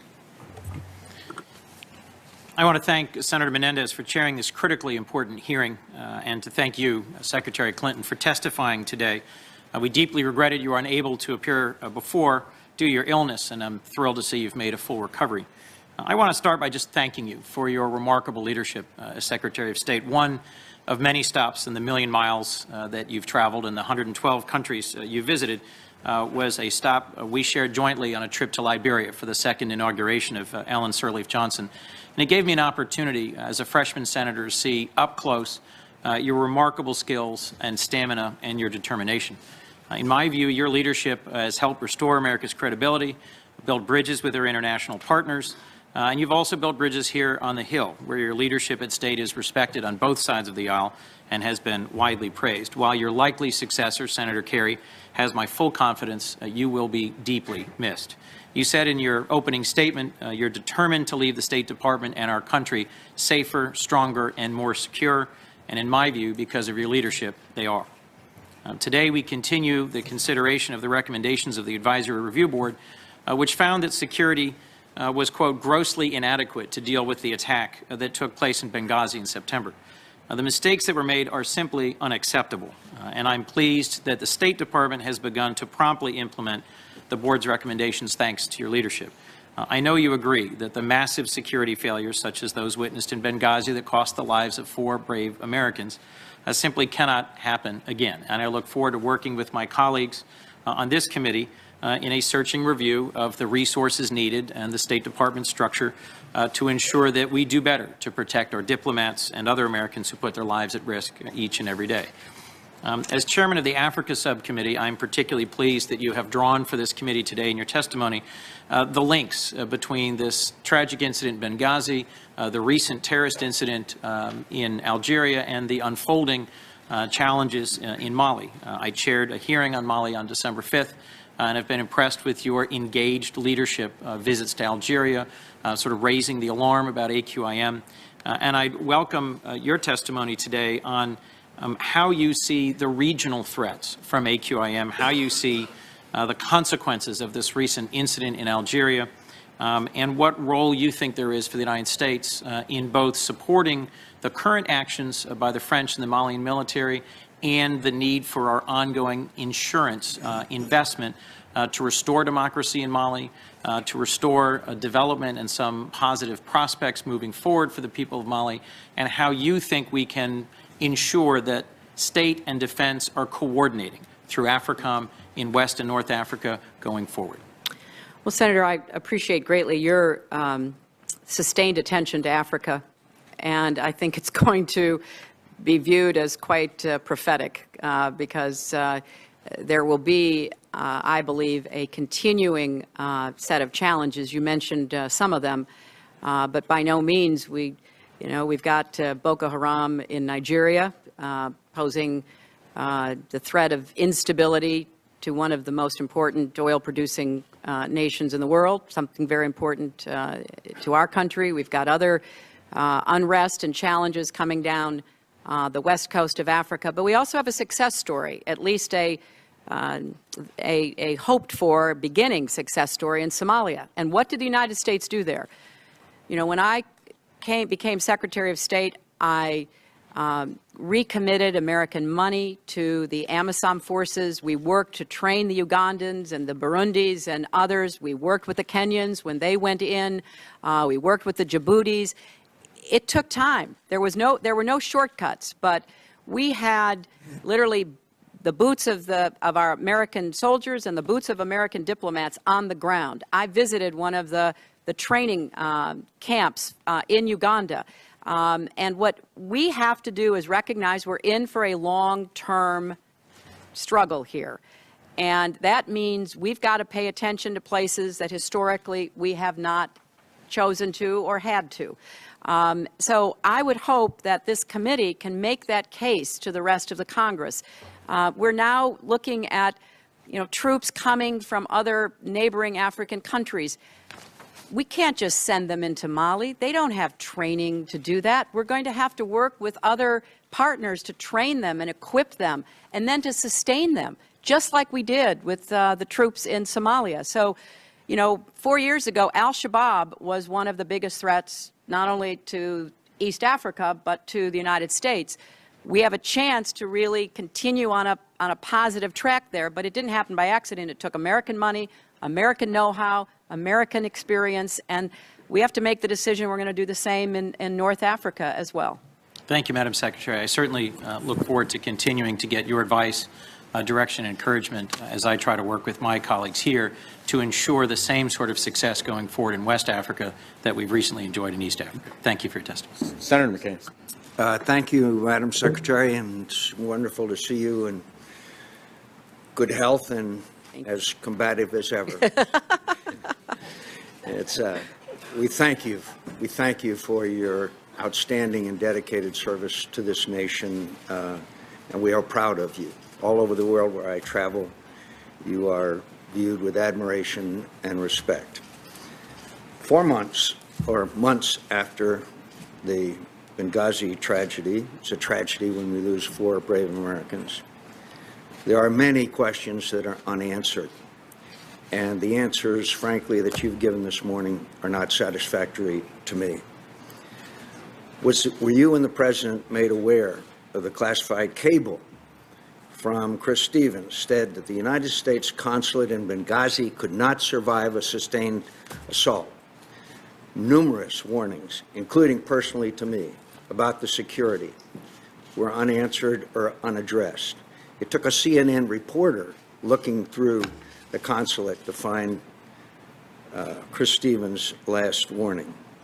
When were you made aware of that cable? When were you made aware of the attack on the British ambassador and the assassination attempts and the closing of the consulates there? And what actions were taken? What was the President's activities during that 7-hour period? On the anniversary of the worst attack in American history, September 11th, we didn't have Department of Defense forces available for 7 hours. 2 brave Americans died in the last hour. With all these warnings, all these things took place, we didn't have a single Department of Defense asset apparently available to come to these rescues. I categorically reject your answer to Senator Johnson about, well, we didn't ask these survivors who were flown to Ramstein the next day that this was not a spontaneous demonstration. To say that it's because an investigation was going on, The American people deserve to know answers, and they certainly don't deserve false answers. And the answers that were given the American people on September 15th by the ambassador of the United Nations were false. In fact, contradicted by the classified information which was kept out of the Secretary of the United Nations report, who, by the way, in the President's words, had nothing to do with Benghazi, which questions why she was sent out to start with. Why is it that the administration still refuses to provide the full text of emails regarding the deletion of references to al-Qaeda and terrorism in the talking points? Why do we care? Because if the classified information had been included, it gives an entirely different version of events to the American people. Going to the American people and tell them what happened, then you ought to have your facts straight, including, the ambassador said, quote, al-Qaeda is decimated and our consulates and embassies are secure. So here we are, 4 months later, and we still don't have the basic information. Now, if you want to go out and tell the American people what happened, you should at least have interviewed the people who were there, instead of saying, no, we couldn't talk to them because an FBI investigation was going on. And by the way, as I said at the time, I just happened to be on one of those talk shows, people don't bring RPGs and mortars to spontaneous demonstrations. That's a fundamental. And of course, the President continued to say, days afterwards, September the 12th, he made a reference to act of terror. September 12th on 60 Minutes, too early to know. September 20th on Univision, we're still doing an investigation.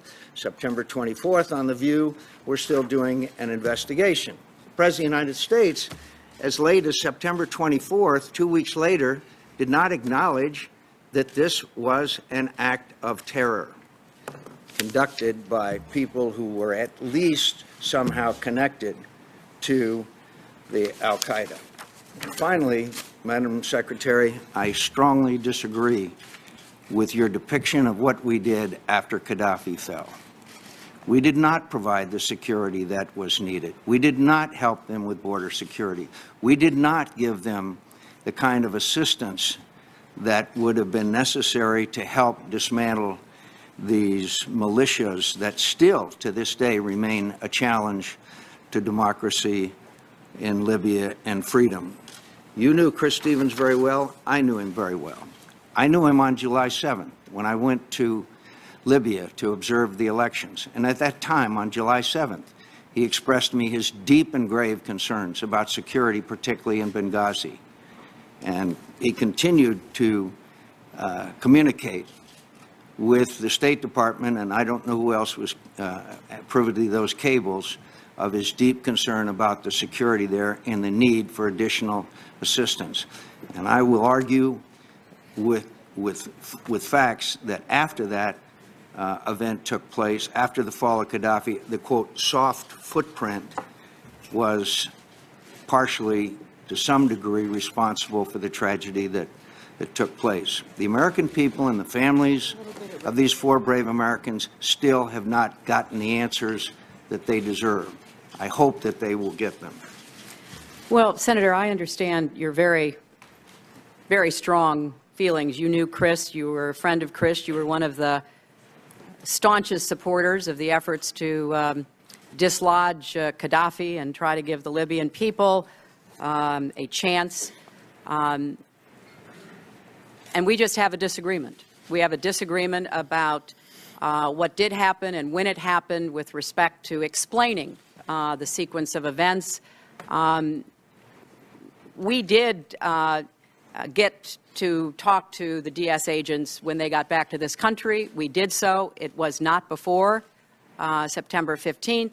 We had no access to the surveillance cameras for weeks, which helped to answer a number of questions.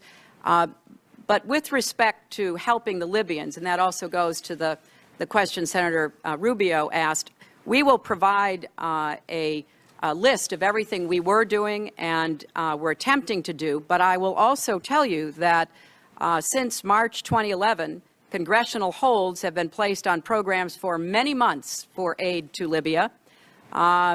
We've had frequent congressional complaints. Why are we doing anything for Libya? It's a wealthy country. It has oil. Disagreement from some sources that we should never have been part of any UN mission in Libya. Currently, the House has holds on bilateral security assistance, on other kinds of support for anti-terrorism assistance. So we got to get our act together between the administration and the Congress. If this is a priority, and if we are serious about trying to help this government stand up security and deal with what is a very dangerous environment from east to west, then we have to work together. So I hope that we can have the kind of discussion where we can agree on certain approaches that will make a difference. I would urge that you look and read both the classified and unclassified versions of the ARB that tries to deal with the very questions that you and Senator Johnson are raising, the timing of it and the like. But I also hope we're looking forward, because right now Libya is still dangerous. It is still in a very unstable status, and whatever we can do for them, we at least ought to agree we need to do and get out there and start delivering. Thank you, Madam Secretary. Thank you, Mr. Chairman. Madam Secretary, I want to honor our commitment to you to try to keep you within a certain time frame, knowing you have to also go before the House. I also want to honor the opportunity for every member to ask a question. So I appreciate your very thorough and thoughtful answers, but to some degree you will dictate your own time frame. So with that, Senator Durbin. Madam Secretary, thank you for being here. Excuse me. It was a little more than 4 years ago that a number of your colleagues, myself included, encouraged you to take on this responsibility, believing you would have a profound impact on the world and on the diplomacy of the United States, and you have. Thank you so much for all you've done. I also want to say a word on behalf of Ambassador Rice, an extraordinary individual who has served this country well.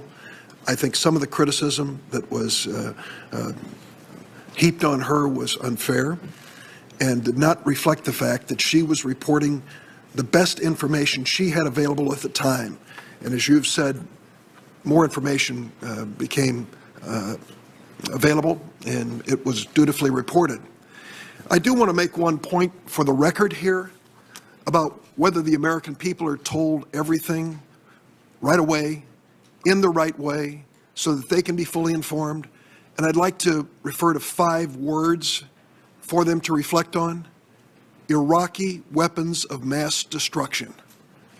We were told by every level of government here there were Iraqi weapons of mass destruction that justified a war, the invasion of the United States.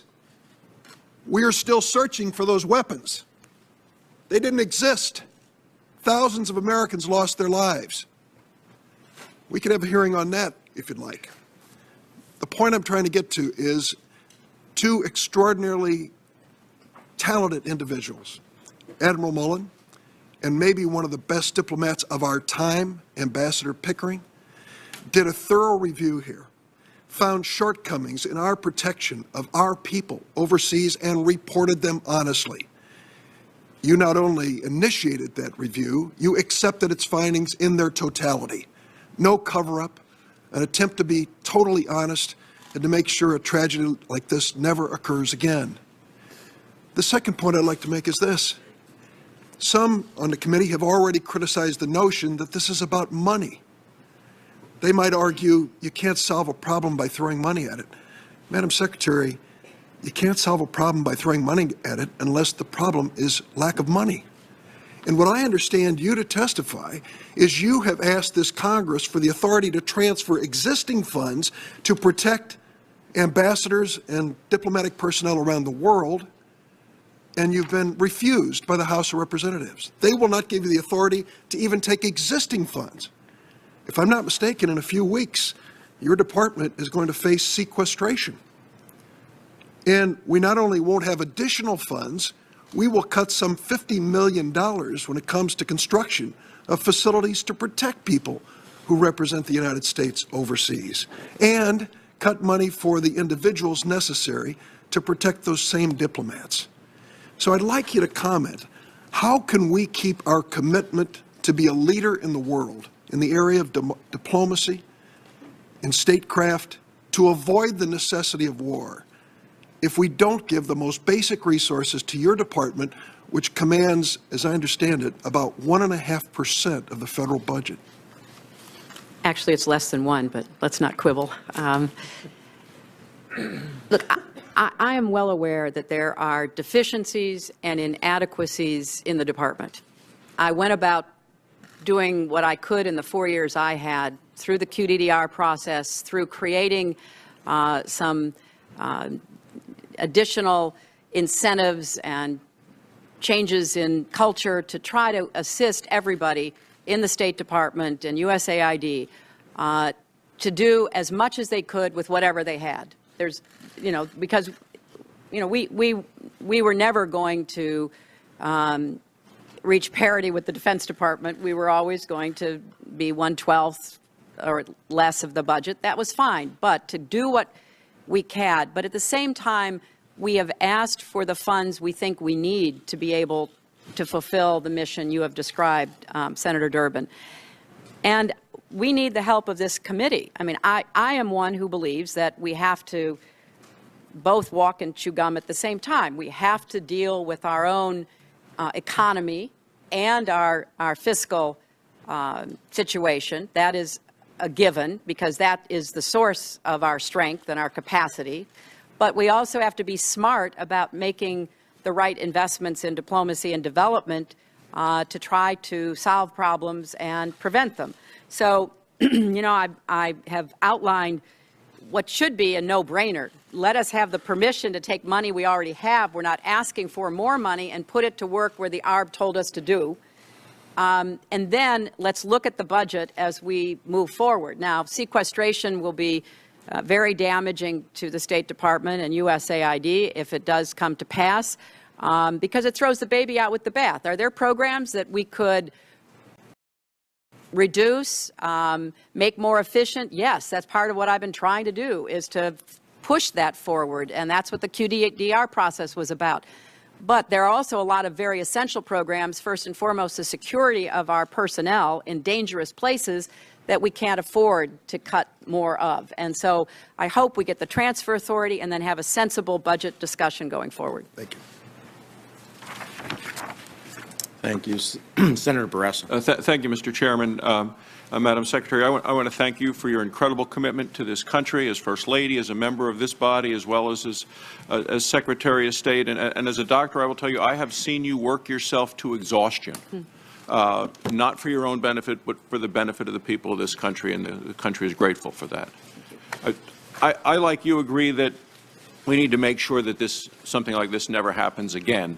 And I've kind of looked at it like the Challenger explosion, where we lost those 7 astronauts because of an O-ring and problems there. And we said, well, we didn't see it coming, but we could have seen it coming and should have seen it coming. As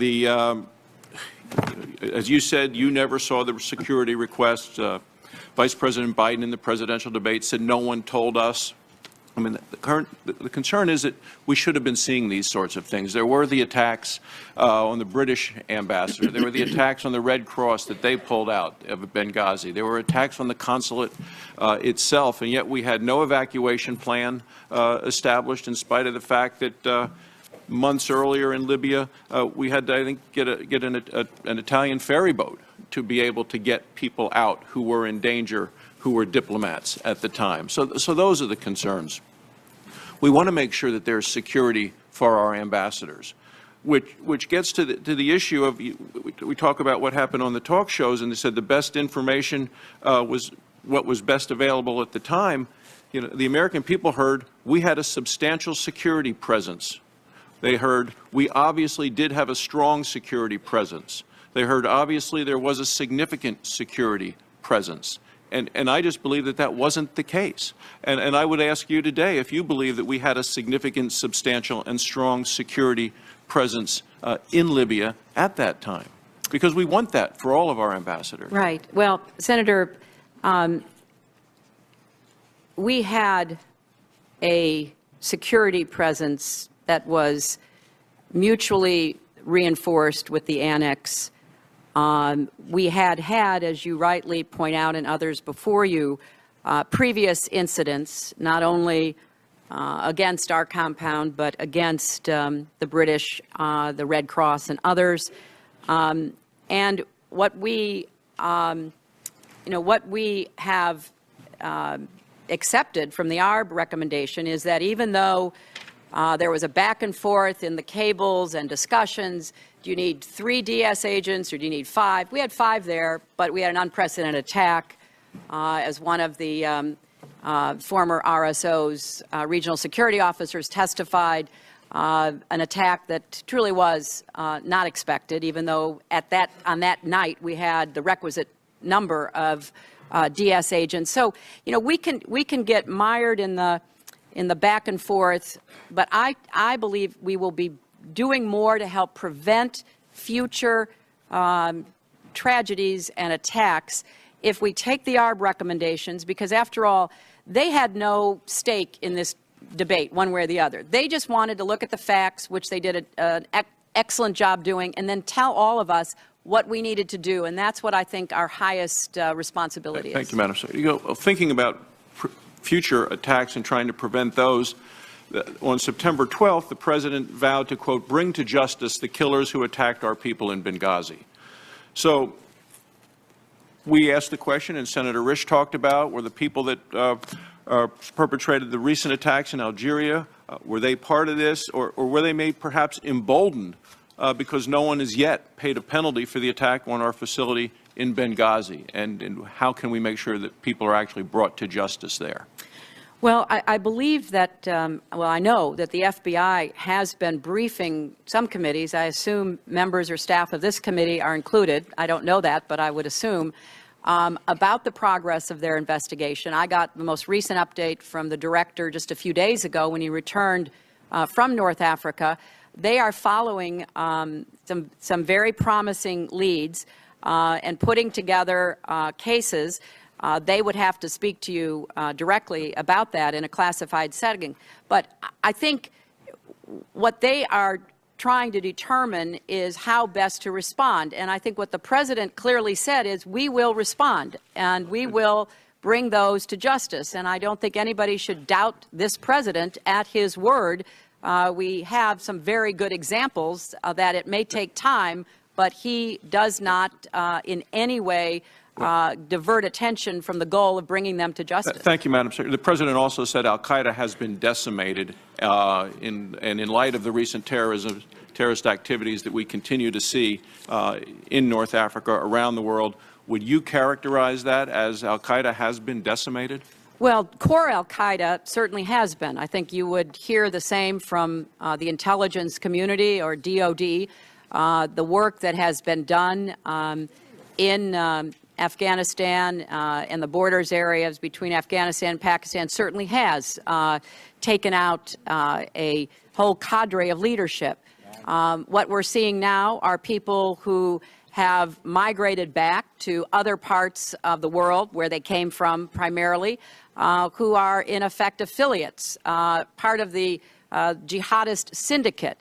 Some of them, like al-Qaeda in the Islamic Maghreb, use that name. Others use different names. But the fact is they are terrorists. They are extremists. They have designs on overthrowing existing governments, even these new Islamist governments, of controlling territory. So although there has been the decimation of core al-Qaeda in the Afghanistan-Pakistan region, we do have to contend with the wannabes and the affiliates going forward. Thank you, Madam. Senator Udall. Thank you, Mr. Chairman, and thank you, Madam Secretary, for being here, and it's great to see you today. You have been, I think, a real and dedicated public servant for this country, and your travels around the world, as many here have talked about it, the 1,000,000 miles that you've put on and all the countries you visited. And I think you've been to many countries where they've never had a Secretary of State. And I've seen firsthand when I've been to many of these countries, the difference it makes to have you there on the ground. So I first of all just want to thank you for that, and I know it does take a toll, but you are incredibly dedicated to that. Secondly, it's great to see you here in good health, smiling and engaging with all of us. And I want to add to the list, senators going down the line talked about some of your accomplishments. I know previously I talked to you about cook stoves, which I know has been one of your initiatives, and it's once again an example of picking something where people around the world who are living on $1 or $2 a day, if you put in a technology like a up-to-date cook stove, you can make a big difference on their health, in the health of their children, and you can make a big difference on the environment. So I would add that to the list that has been given here today of very thoughtful policy making on your part. Now, one of the findings the board made in its report is that, and I'm quoting here, the total elimination of risk is a non-starter for U.S. diplomacy, given the need for the U.S. government to be present in places where stability and security are often most profoundly lacking and host government support is sometimes minimal to non-existent. And I'm ending the quote there. And this report really, as you know, Madam Secretary, underscores the difficulty in finding the right balance between engagement and security. And I fully support, as you've asked here and you've made the point to our committee, the idea that we should reprogram this $1.4 billion, get our act together, and respond to the recommendations. But my question here revolves around these high-risk posts. I think the term you've used is having 20 of them. Is this how many there are? How many high-risk posts we have around the world? Well, it's a sliding scale. Yes, there's, but there's very high and there's high. I mean, it's a constantly evolving threat environment. Can you give us a little bit of a range? I mean, very high and yeah. I would like to give you that in a classified document because I don't think it helps us to point out the ones that we think are most at risk and then the ones that would be perhaps in a secondary category. But I think it's fair to say, Senator, we operate in Pakistan, we operate in Iraq, in Afghanistan, in Yemen. We operate in places where we know that our facilities are being surveilled for potential attacks, where we have a steady intel stream of plotting against us. We know that. And we make the decision, which is a difficult decision, as to whether or not that mission continues. And I have to say that we really rely on our security professionals to implement the protocols and the procedures. And I have to say they do a tremendous job. The vast majority of the cases, I could give you a long list of attacks averted, of assassinations stopped, of the kinds of daily efforts that our diplomatic security professionals are engaged in. So I have a lot of confidence in them, but we're gonna do what we can to make sure that they get the support within our bureaucracy that they deserve out on the ground protecting our diplomats. And I know I want to obey the time limits here because you need to move over the House and others want to question. But maybe you could answer this one for the record. Does it make sense that in some of these high-risk areas that we consolidate those particular areas with more secure areas and then be able to be in a situation where our personnel would be safer? And I'm not asking you really to answer that now. My time's run out, and I want others to be able to question. But if you could give us an answer for the record, that would be great. I will do that, and I will say, Senator, one of the recommendations out of the East Africa ARB was to do that, and that is done, again, in the vast majority of cases, wherever it's possible to do what's called co-locate. But we're taking a look at that as well to see what more we can do. Senator Paul. Thank you for appearing, Secretary Clinton, and I'm glad to see your health is improving. One of the things that disappointed me most about the original 9/11 was no one was fired. We spent trillions of dollars, but there were a lot of human errors. These are judgment errors, and the people who make judgment errors need to be replaced, fired, and no longer in a position of making these judgment calls. So we have a review board. The review board finds 64 different things that we can change. A lot of them are common sense and should be done, but the question is, it's a failure of leadership that they weren't done in advance, and 4 lives were cost because of this. I'm glad that you're accepting responsibility. I think that ultimately with your leaving, you accept the culpability for the worst tragedy since 9/11, and I really mean that. Had I been president at the time, and I found that you did not read the cables from Benghazi, you did not read the cables from Ambassador Stevens, I would have relieved you of your post. I think it's inexcusable. The thing is that, we can understand that you're not reading every cable. I can understand that maybe you're not aware of the cable from the ambassador in Vienna that asked for $100,000 for an electrical charging station. I can understand that maybe you're not aware that your department spent $100,000 on 3 comedians who went to India on a promotional tour called Make Chi Not War. But I think you might be able to understand and might be aware of the $80 million spent on a consulate in Mashar al-Sharif that will never be built. I think it's inexcusable that you did not know about this and that you did not read these cables. I would think by anybody's estimation, Libya has to have been one of the hottest of hot spots around the world. Not to know of the request for securities really, I think, cost these people their lives. Their lives could have been saved had someone been more available, had someone been aware of these things, more on top of the job. And the thing is I don't suspect you of bad motives.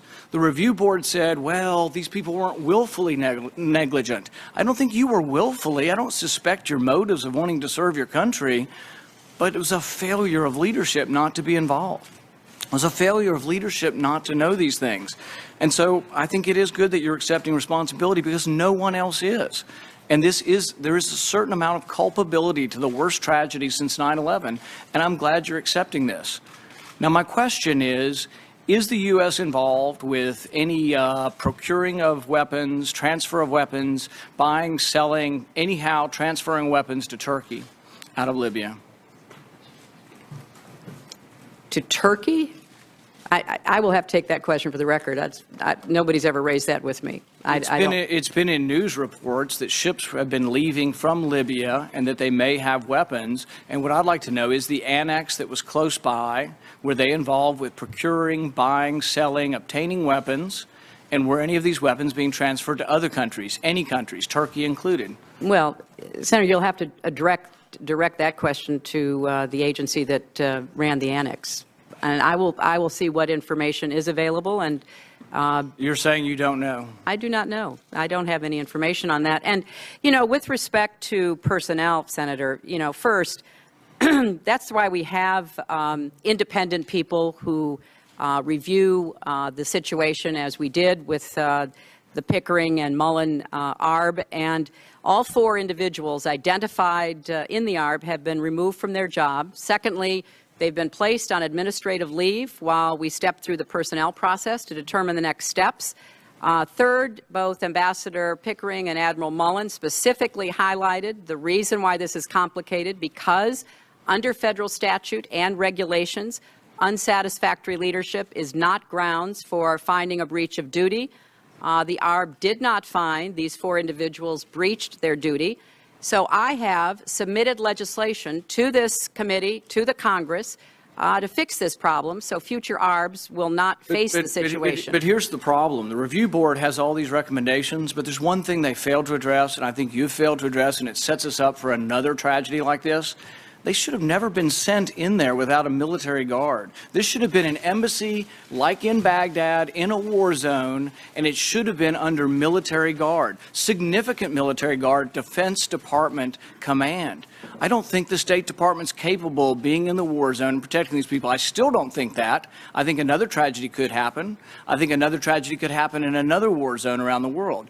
I think someone needs to make an executive decision. Someone needs to take leadership, and with that leadership should should be, that you shouldn't send them in with no Marines. You shouldn't send them in with Marines that are to guard records, not people. You shouldn't send them in with the same kind of ambassador or embassy staff that you have in Paris. I think that's inexcusable. Well, Senator, the reason I'm here today is to answer questions the best I can. I am the Secretary of State, and the ARB made very clear that the level of responsibility for the failures that they outlined was set at the Assistant Secretary level and below. The administration has sent officials to the Hill more than 30 times. We've given as much information. We've been as transparent as we can. Obviously, we will continue to brief you and others to answer any and all questions that you have about going forward. The reason we put into effect an accountability review board is to take it out of the heat of politics and partisanship and accusations and to put it in the hands of people who have no stake in the outcome. The reason I said make it open, tell the world, is because I believe in transparency. I believe in taking responsibility, and I have done so. And I hope that we're going to be able to see a good working relationship between the State Department and the committee going forward. Thank you. Senator Murphy. Thank you very much, Mr. Chairman. Secretary Clinton, I approached this hearing with some degree of sadness. It's my first and your last, but I am so appreciative of your service. You've done such credit to this nation, and though we will be sorry to see you go, we know that you will continue to give us good counsel and good advice in the coming years. I think if some people on this committee want to call the tragedy in Benghazi the worst since 9/11, it misunderstands the nature of 4,000 Americans plus lost over 10 years of war in Iraq fought under false pretenses.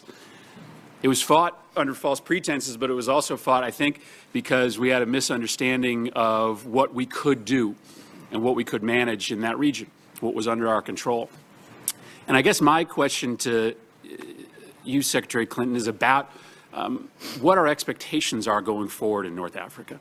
And I think you referenced this in your opening remarks about actually what is under our control. One of the criticisms in the review board was that we didn't have a full understanding of this complicated set of allegiances between jihadist groups that are shifting on an almost daily basis. And I worry sometimes that when we do this retrospective hand-wringing over a tragedy like this, that we sometimes give the impression to the American people that, you know, we can know all and see all and control all in a region that we certainly are just beginning to stand up the kind of presence that we may ultimately need and want.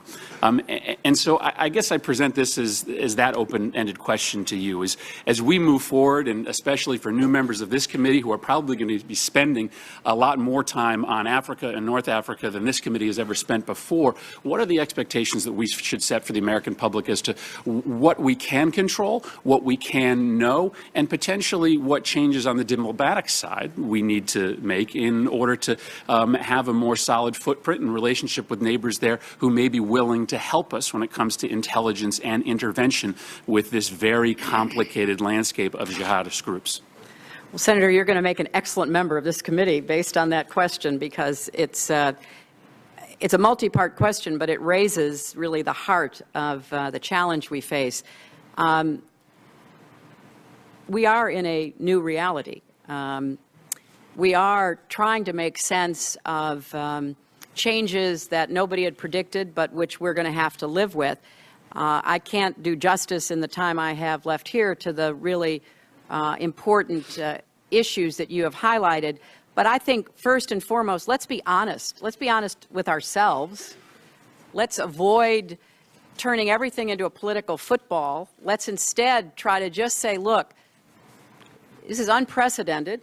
We don't know what's going to happen in this new revolutionary environment across North Africa and the Middle East. But let's see what lessons we can learn from what worked in the past, see what is applicable, and then let's bring people together who will really have the kind of open discussion that used to be the hallmark of this committee and of the Senate. I mean, people used to have hearings where it wasn't to just have administration officials come up and, ask the questions and go on from there, but really to delve into what works and what doesn't work. Bring in outside experts. Let them debate in front of you. Try to figure out what the best information going forward is. I mean, over the last weeks, I've pulled writings from, what you would call very conservative and very liberal commentators who kind of reach the same conclusion about what we should be doing in this region. We have to approach it with humility, but we've got some real assets if we deploy them right, and helping to rebuild security is essential. We did it in Colombia. It took a decade. We did it directly in Colombia. We did it as a partner with others in Somalia. And there are a lot of other examples all the way across the world. Let's be smart and learn from what we've done in the past and see what can be transferred into the present and the future.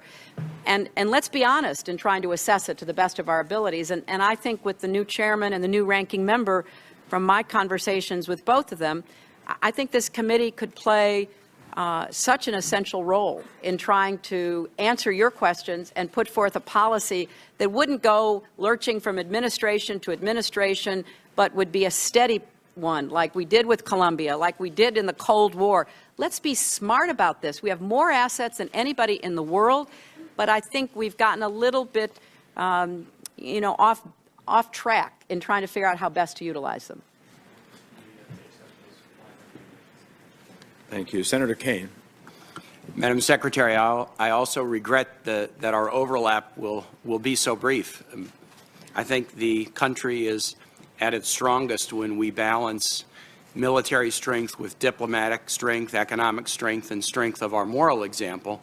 And I can't think of a person that exemplifies that balance in a public service career as well as you do, and I appreciate that. Thank you, Senator.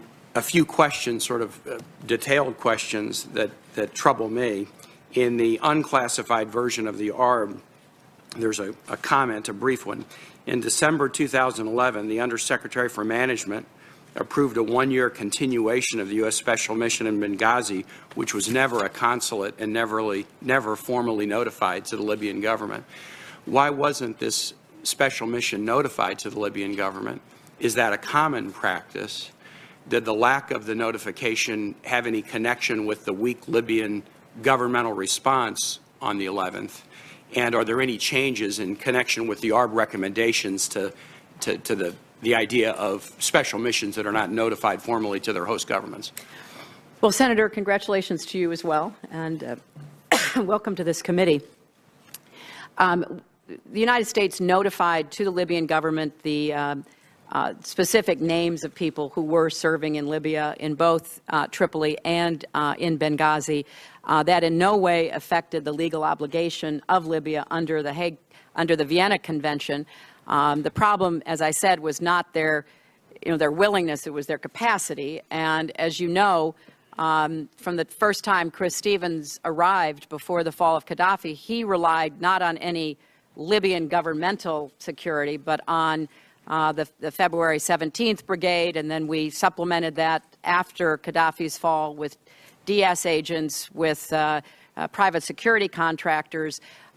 So there was no effect on anything from the Libyan government that was related to that. However, we do think that needs to be looked at going forward. The ARB made a very important point that the so-called temporary nature of the mission did prove to be confusing to people down the chain responsible for reading those cables. We get about, I don't know, how many millions of cables do we get? And I have to confess, I do not read all the cables that come into the State Department. That's why we have a huge workforce of people who are given responsibility and expected to carry forward that responsibility. And I think designating it as temporary in the ARB's findings did cause an extra level of uncertainty to some extent. You know, as the chairman said at the very beginning, quoting from the ARB, there has been an acculturation in the State Department to husband resources, to, try to be as careful in spending money as possible. And then I think adding to that the fact that it was, quote, temporary, probably did lead to some of the confusion that we later saw played out in the cables, but not the status of it for the Libyan government. How common is it for us to rely on local non-governmental security, as was the case with the Blue Mountain and February 17 brigades in Benghazi? Well, it's very common. We employ privately employed security guards in a very high number of our posts around the world. I mean, if you go to the embassy in Baghdad, or you go to the embassy in Kabul, or really many of our high threat places, you will see private security guards. Now, because of problems with private security guard contracts that came to light in Iraq, whereas you remember there were a lot of difficulties. These were private security guards who were protecting diplomats and development experts, other civilians. Many countries have put very stringent requirements on private security guards, and in fact, in Libya, the transitional government prohibited private security guards, which is why there was this, unless they approved them, so they approved this Blue Mountain company that was a joint Libyan-British organization. But we use private security guards in many places because, as I said, historically, Marine Guards do not protect personnel. Their job is, to really take care of classified material and to destroy it if necessary. We had no classified material at Benghazi. And it was unfortunate that we evacuated all the Americans and unclassified material was left behind, but we had no classified material.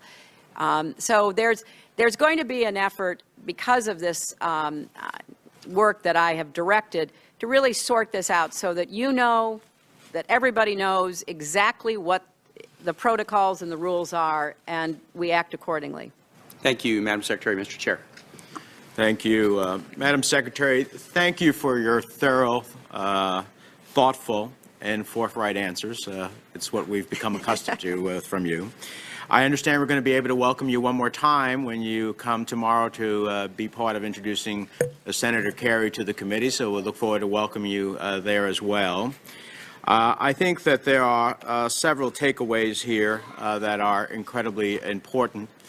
One is that we have to look at the totality of the threat environment versus just looking for a specific credible threat when we are thinking about the protection of our foreign service personnel, and I see that we are moving in that direction.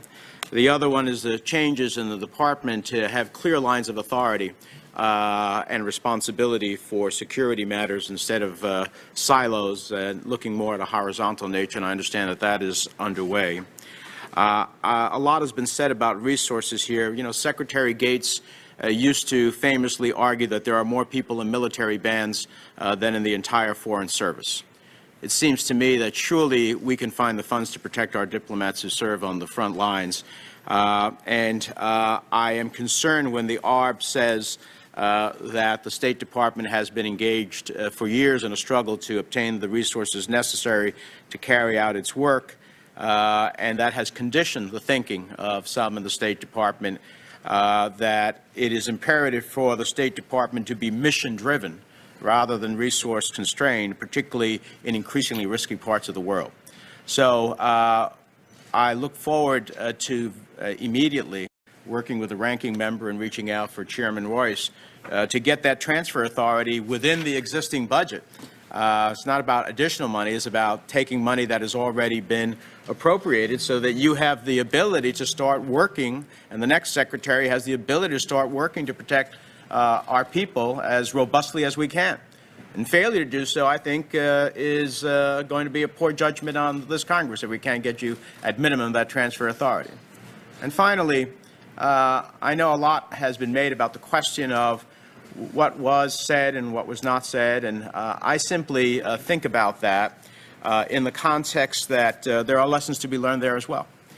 In our drive to produce information about a tragedy, an incident,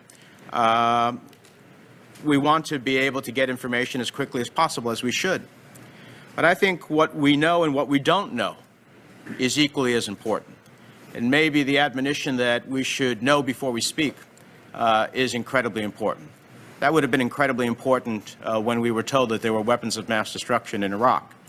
And as someone who voted against the Iraq War in the House and didn't believe, based upon what I was able to review, that there was such information, I look, when we talk about tragedies, and certainly Benghazi was a tragedy. When we lost 4,486 American lives in Iraq, and thousands who have been injured and changed their lives forever, and increased the influence of Iran, I think, from my own personal perspective, that was truly a tragedy. And so there are lessons to be learned here. There'll be questions for the committee to be able to ask for the record for the close of business tomorrow, since we don't expect you to be too much longer in your position. And with the thanks of the committee for your appearance here today and your service. And Senator Corker, final word.